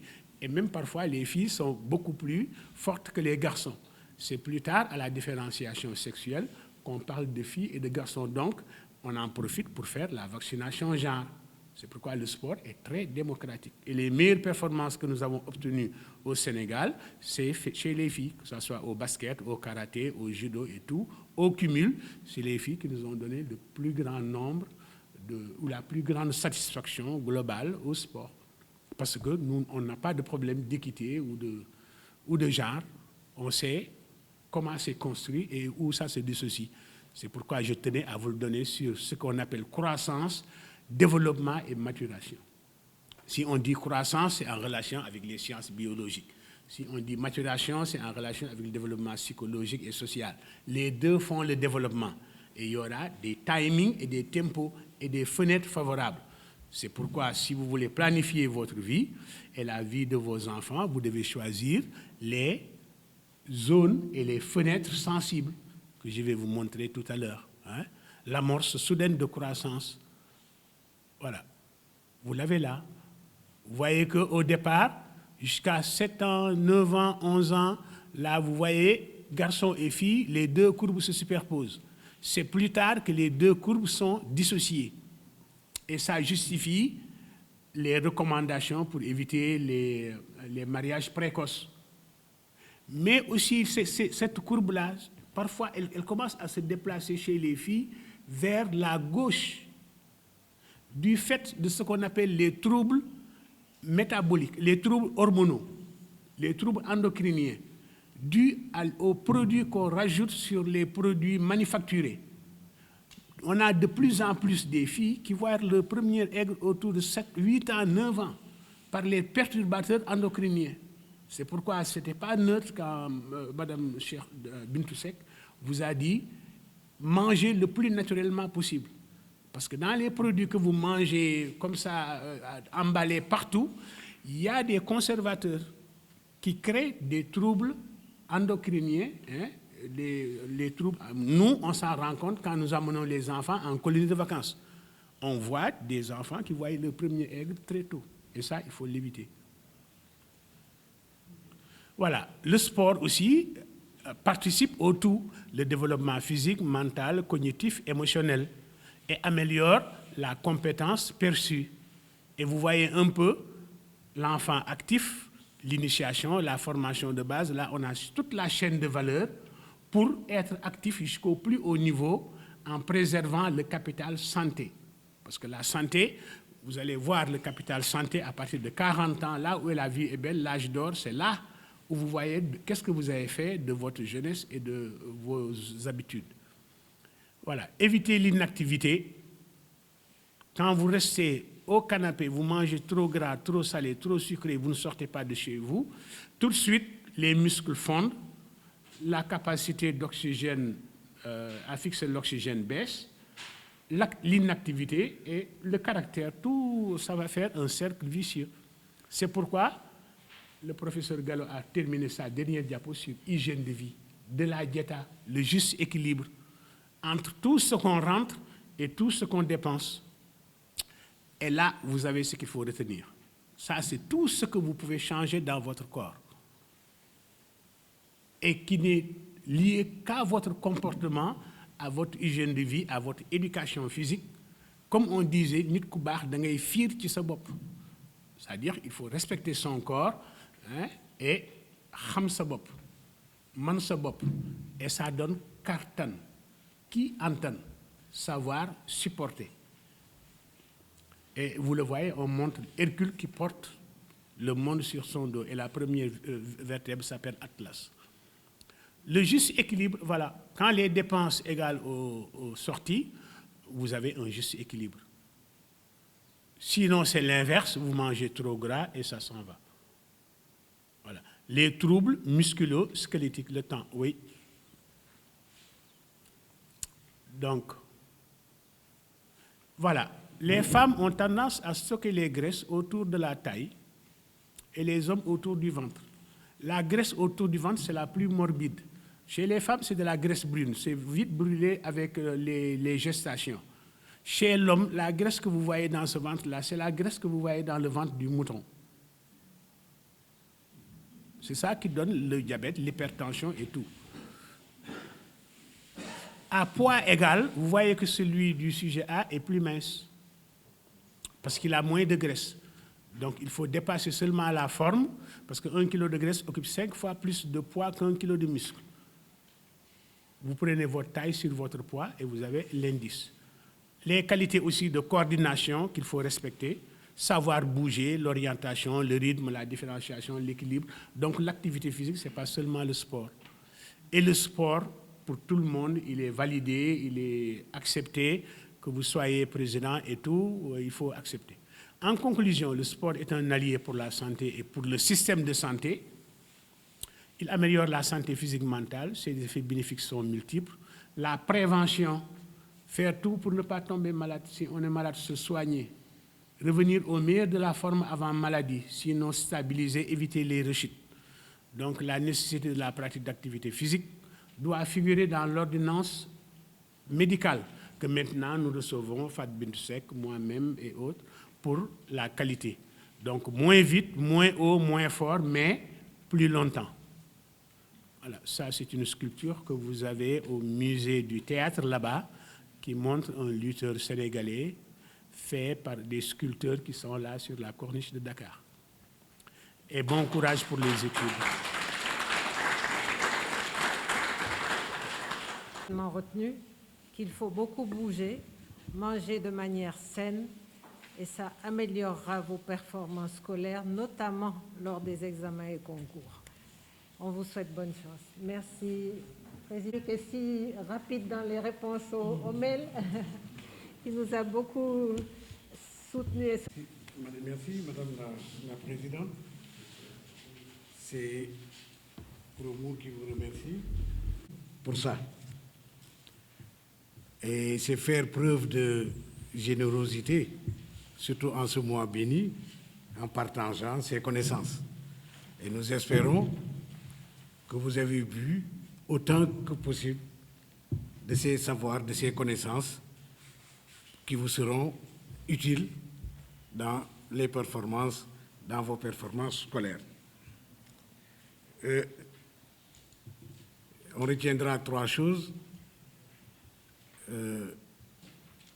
Bien dormir, éviter un peu les portables, bien manger, manger équilibré et bouger.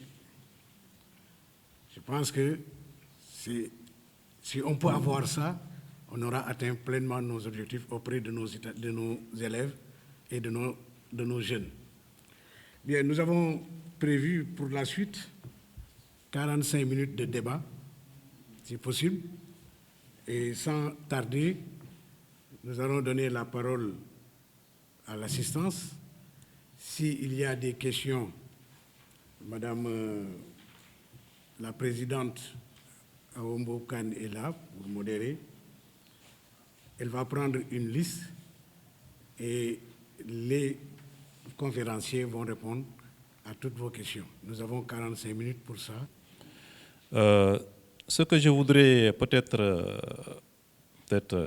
poser comme question, ça concerne aussi bien les 3 interventions. C'est en ce qui concerne par exemple en neurologie, pour le professeur Diop.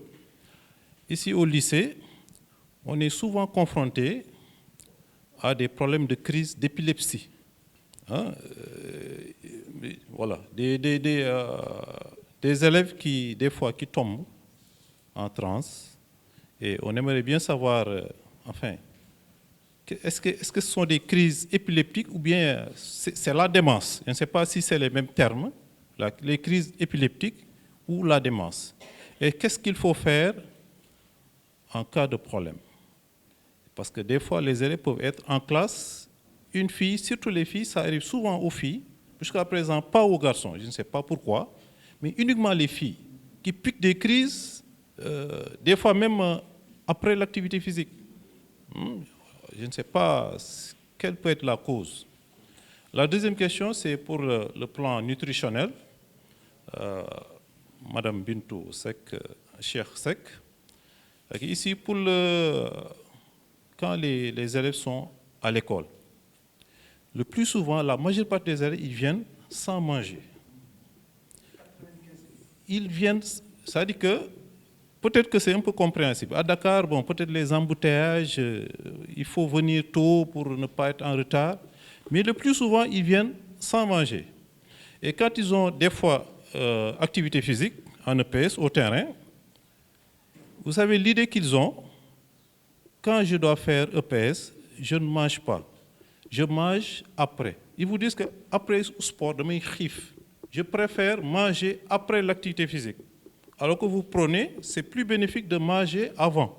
Est-ce qu'il est très important de prendre le petit déjeuner et de faire des activités physiques, ou bien de faire des activités physiques et manger après? Qu'est-ce qui est plus bénéfique? Et à la longue, qu'est-ce que ça peut causer comme problème chez eux? Sur le plan des activités physiques, donc la question peut être revenir un peu sur M. Sek. Souvent aussi, on organise des interclasses, hein, où vraiment il y a une interaction entre les élèves, et qu'est-ce que ça peut leur apporter sur le plan vraiment comportemental. Je ne peux pas terminer aussi sans faire un appel pour les anciens du lycée. Si vous voulez faire des activités physiques, il faut des infrastructures.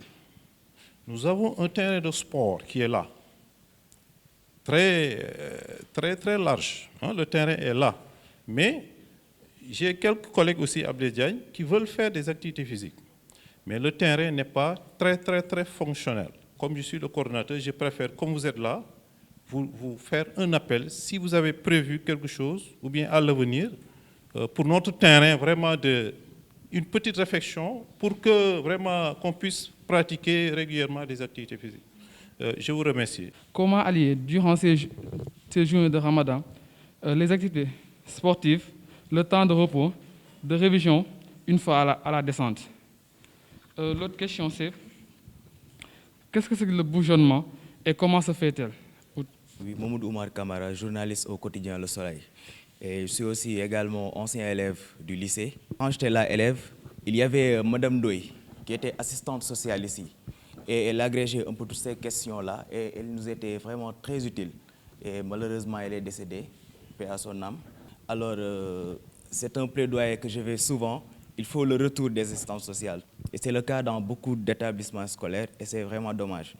Alors peut-être que vous, puisque vous êtes une voix plus audible, vous pourriez peut-être porter ce plaidoyer. C'est un plaisir d'assister à cette conférence très intéressante. Donc c'est pour cela je veux poser des questions concernant sur le discours que vous avez fait. C'est très intéressant et très important. Donc j'ai 3 questions. Donc la première, c'est quand on est stressé par une situation, comment mieux dormir la nuit? La deuxième, c'est quelles sont les causes du palpitation? Et la troisième, c'est quelles sont les causes de l'insomnie? Oui. Mohamed Sarr, élève en classe de première S2. J'ai 2 questions pour Madame Bintou Chersek. Première, les fécules complets, qu'est-ce qu'ils apportent de plus? Les fécules complets. Oui. Qu'est-ce qu'il apporte de plus? La deuxième, les matières grasses. Comment reconnaître les bonnes et les mauvaises graisses? Aliou Diaw, professeur de SVT au lycée Blaise Diagne. Alors, je vais commencer par d'abord remercier la promo LBD et l'ACS pour nous avoir gratifiés de cette rencontre. Ensuite, remercier les exposants pour ces thèmes ô combien importants qu'ils ont eu à développer ici. Alors, je crois qu'au sortir de cette salle, il y aura un changement dans le comportement, tant du point de vue des activités que du point de vue alimentaire aussi. Alors, j'avais une question à poser à madame.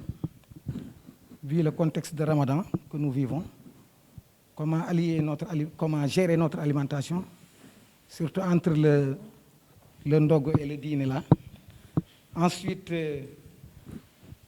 quand est-ce qu'il faut aller dormir? On sait que c'est une période très difficile. On a souvent des insomnies. On se réveille très tôt, on se couche tard, on se réveille très tôt.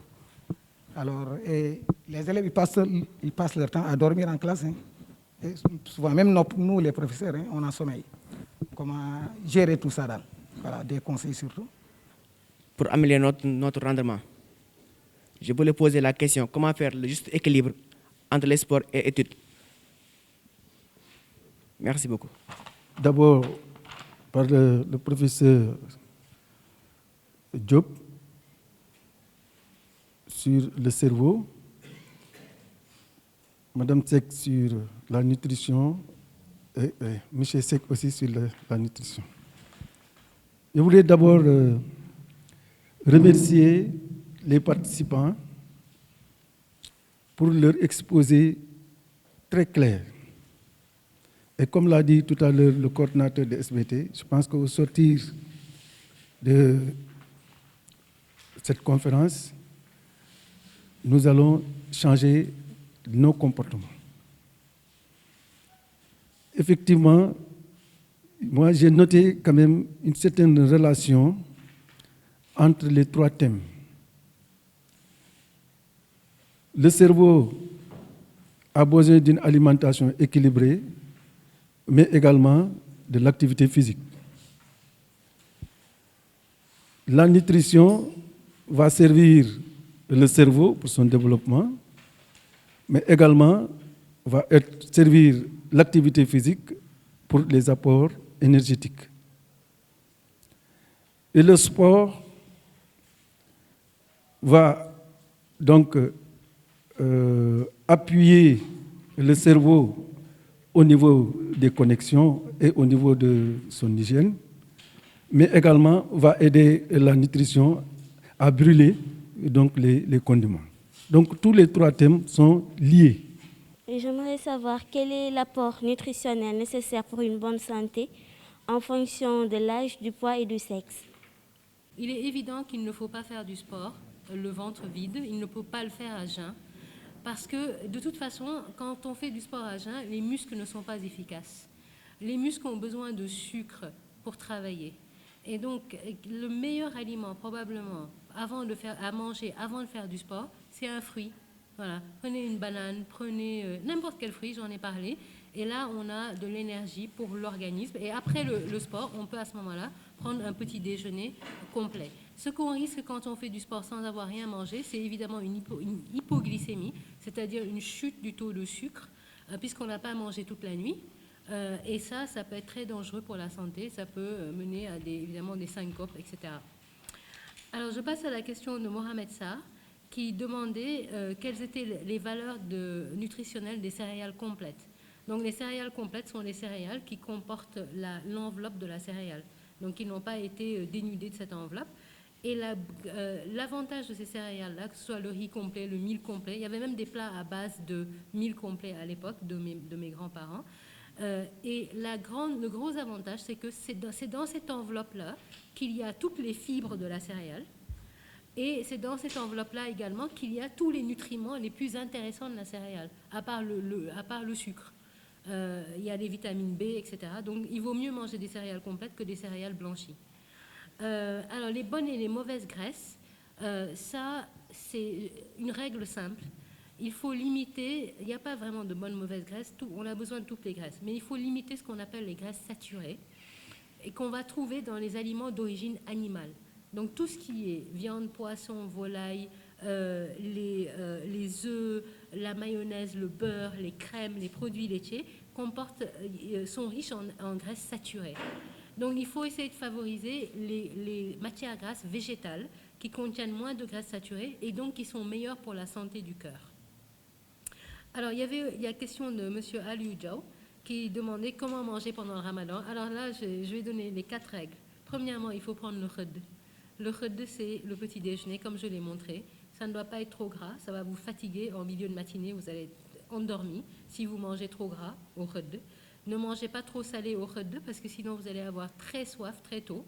Donc pas de charcuterie ou des quantités de fromage, mais équilibré. La deuxième règle, c'est qu'à la rupture du jeûne, il ne faut jamais manger 2 fois. C'est-à-dire qu'on ne fait pas le ndogu, on ne mange pas 2 fois. On ne mange pas on remange pas le petit déjeuner pour ensuite dîner.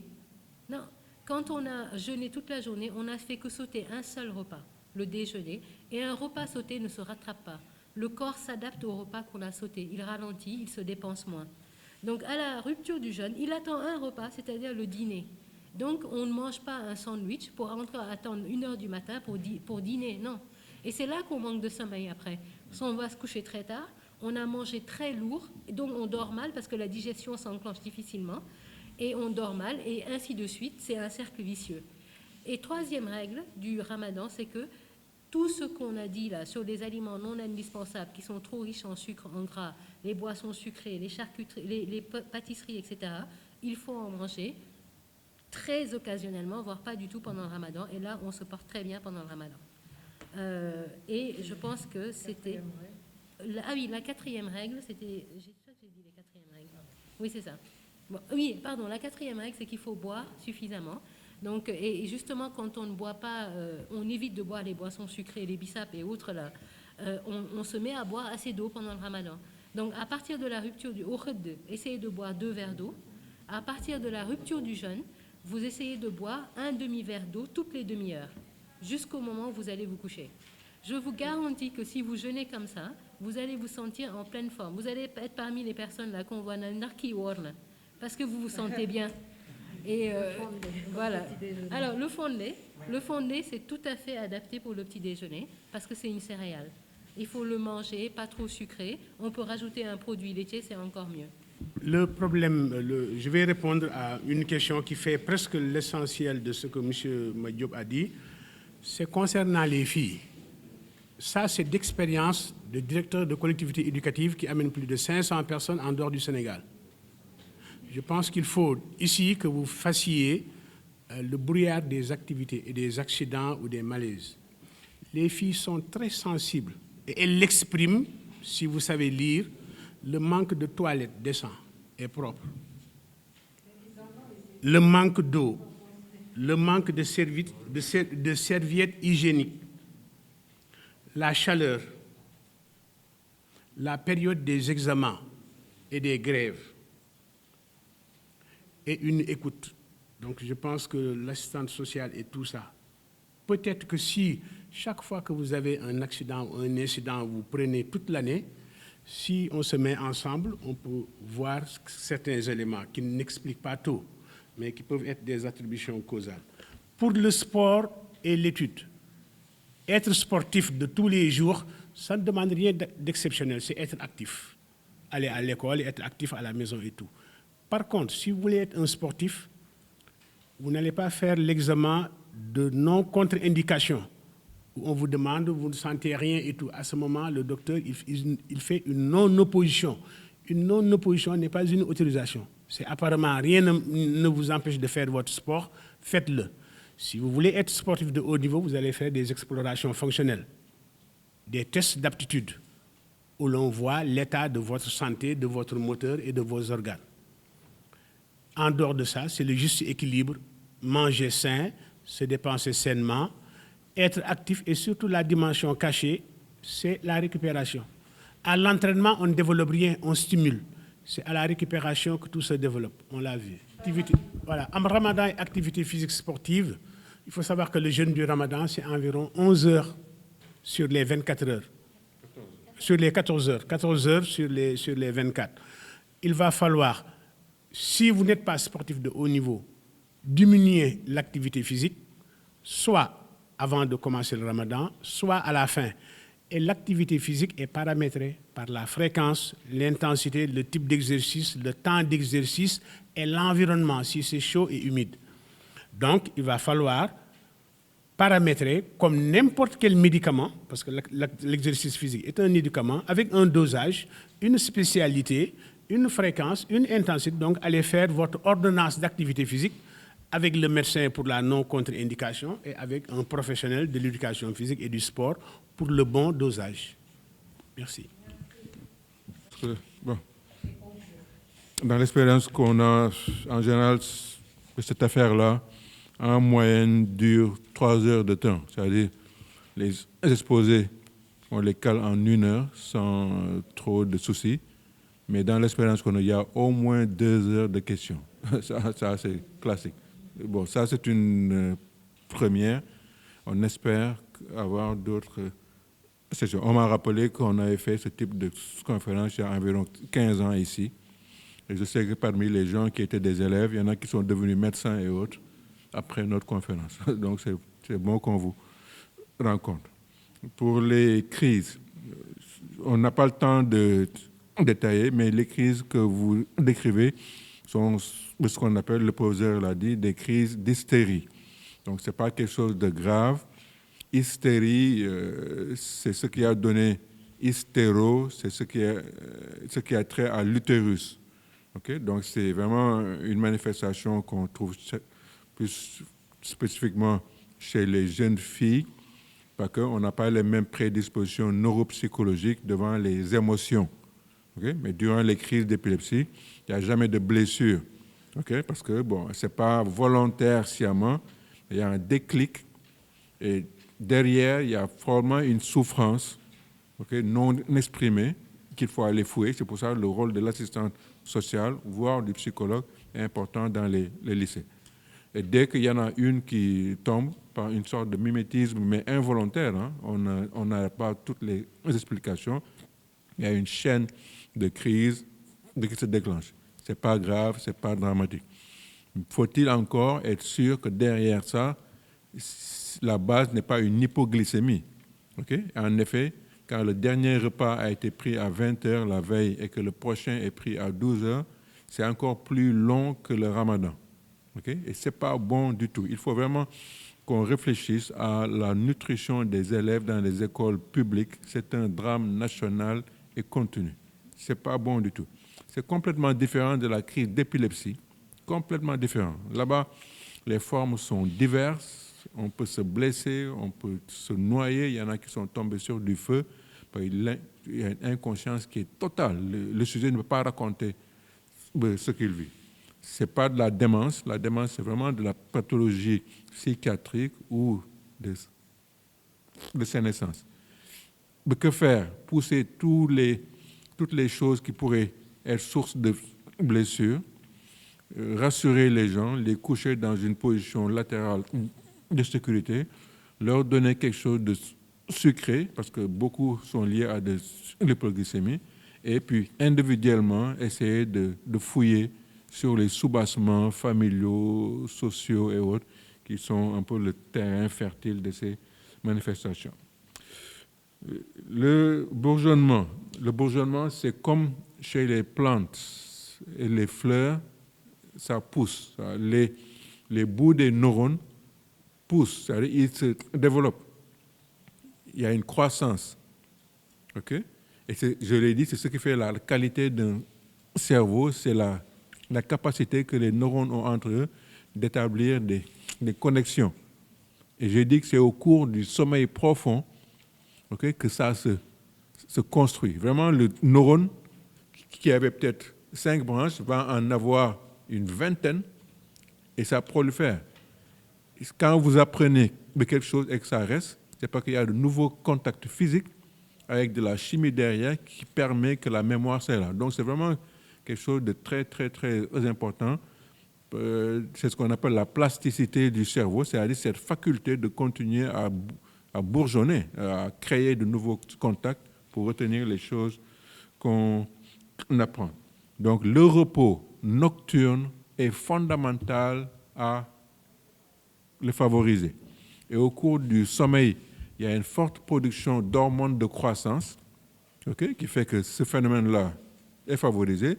Et cette même hormone de croissance produite en plein sommeil qui vous permet de grandir en taille et en poids.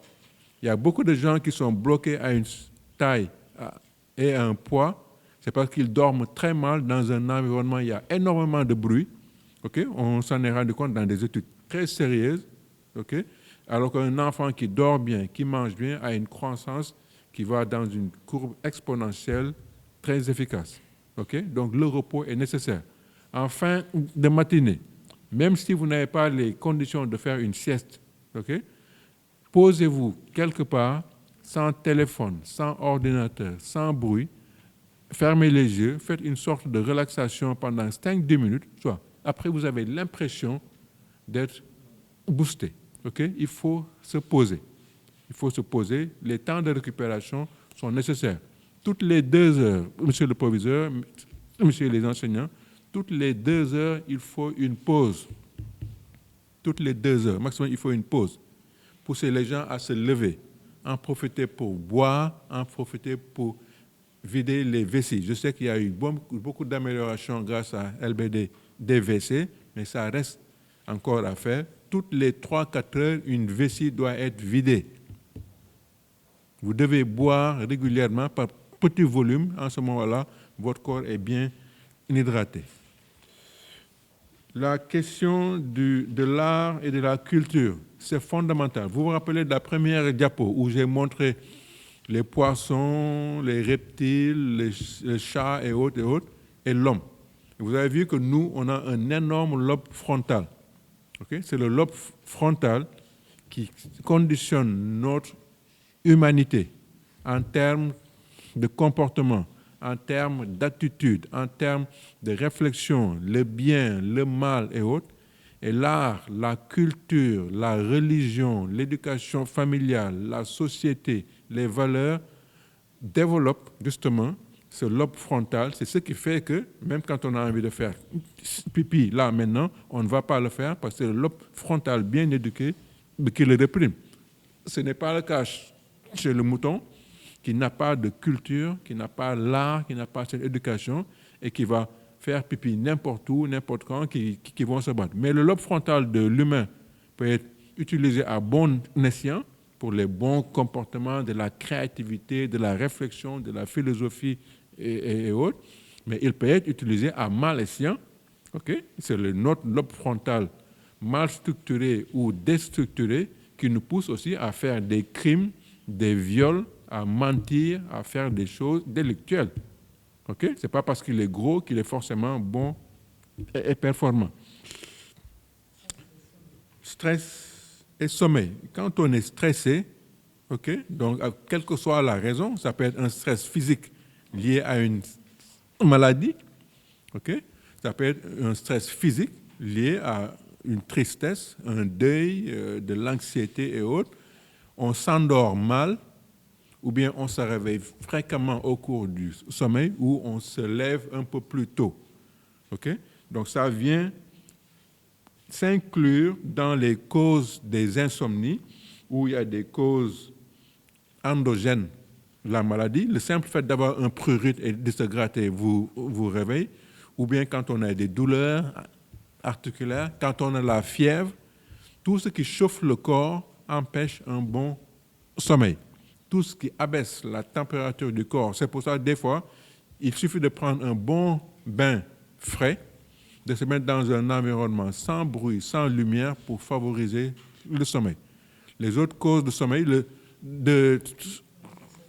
d'insomnie, le simple fait d'être dans un environnement pas propice ou de venir au lit avec les soucis de la vie est une cause. Je ne veux pas trop développer parce que je n'ai pas le temps, mais en tout cas, on peut revenir là-dessus. Les palpitations les plus banales sont liées seulement à des émotions, okay? Qu'elles soient positives ou négatives, mais venant de manière assez brutale. Les autres, banales aussi, hein, ça peut être une simple constipation. Hein. Le simple fait d'être constipé, qui fait qu'il y a beaucoup de gaz dans le ventre, ce qui soulève le diaphragme, peut banalement créer des palpitations.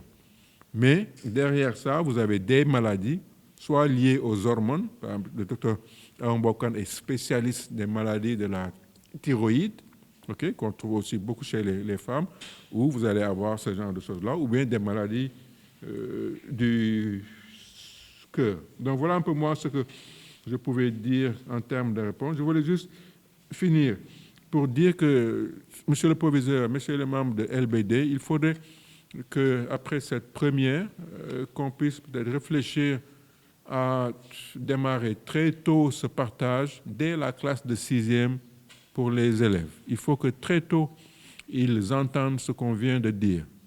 Il faudrait qu'on invite les parents qui viennent l'entendre et l'écouter. En tout cas, partout où nous nous sommes rendus, on s'est rendu compte que l'efficacité est plus forte quand les enfants viennent, et les enfants sont très intelligents, c'est-à-dire ils comprennent très vite. Il faut que le père et la mère soient là, c'est parce que c'est à eux que reviendra la charge d'éteindre le Wi-Fi à 22h, de se débrouiller pour leur donner à manger. Mais on peut manger bien, par le NAC, qu'on ne donne que dans les obsèques. Mais c'est un puissant concentré nutritionnel qui ne coûte pas cher du tout. Il faudrait que, la promo fasse une distribution de NAC, simplement, à l'entrée du lycée Blaise Diagne. Mais simplement, oui.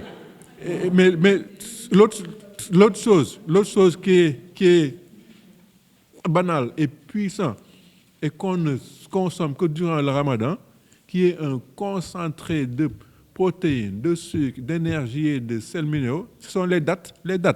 Mais c'est puissant. C'est petit, ça se mange très facilement. Des dattes, un bout de banane, de l'eau, vous pouvez aller faire votre sport, vous n'aurez aucun problème.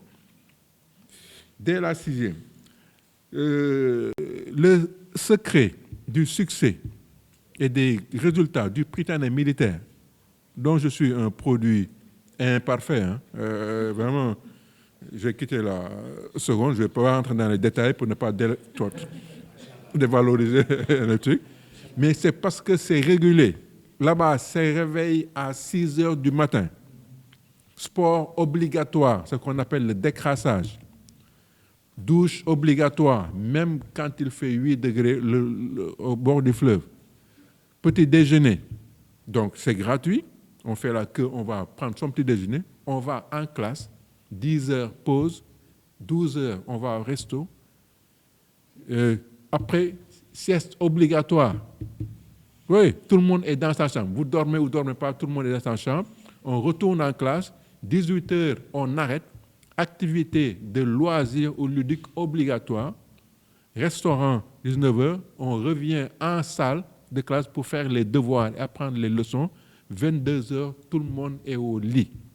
Je peux vous assurer que c'est ce qui m'a sauvé, moi, de la délinquance ou de l'échec social. Ça, moi, je rends grâce aux Britanniques. Et et pour finir, je finis par ça. Je m'excuse, mon colonel. Il faut, si nous sommes là ce matin, si nous sommes restés toutes ces heures avec vous, nous sommes venus avec le cœur, nous sommes venus avec chacun d'entre nous une histoire. Ne croyez pas que nous sommes nés professeurs de médecine, d'éducation physique ou nutritionniste. Nous avons été comme vous dans ce lycée. Ma classe, nos salles de classe, on les reconnaît. On a un parcours qu'on est venu partager avec vous. On vous a rappelé la place qu'occupait le lycée Blaise Diagne. C'était lycée Blaise Diagne, lycée Vanvo, lycée Kennedy, lycée Faidherbe, lycée Valdiodio Ndiaye. Voilà les top 5 qu'il y avait dans ce pays.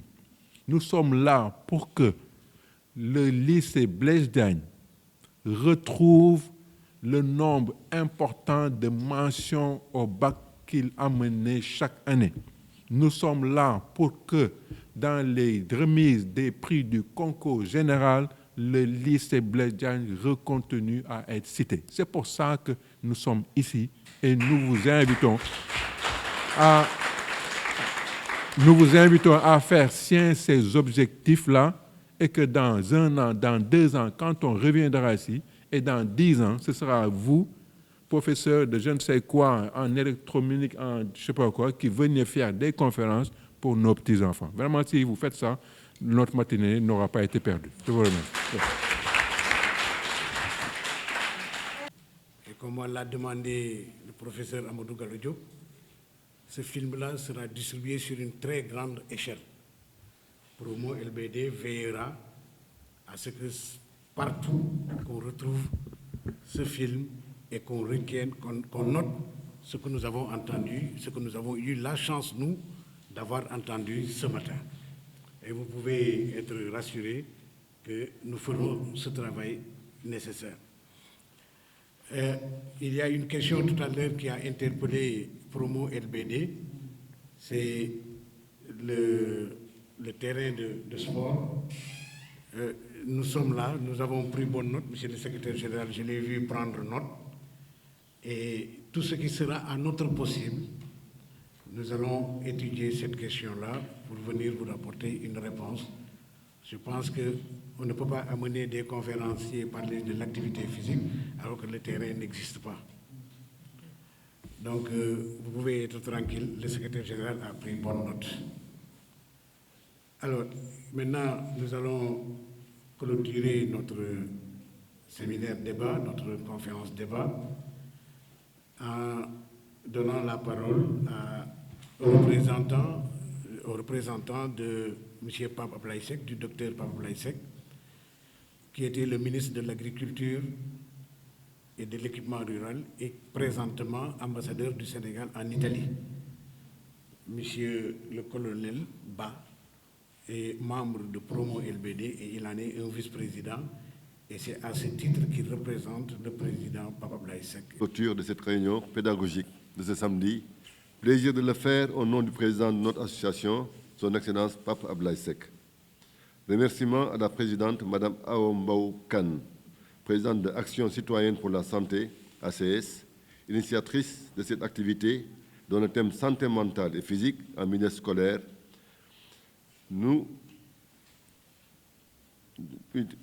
qui trouve donc toute sa pertinence.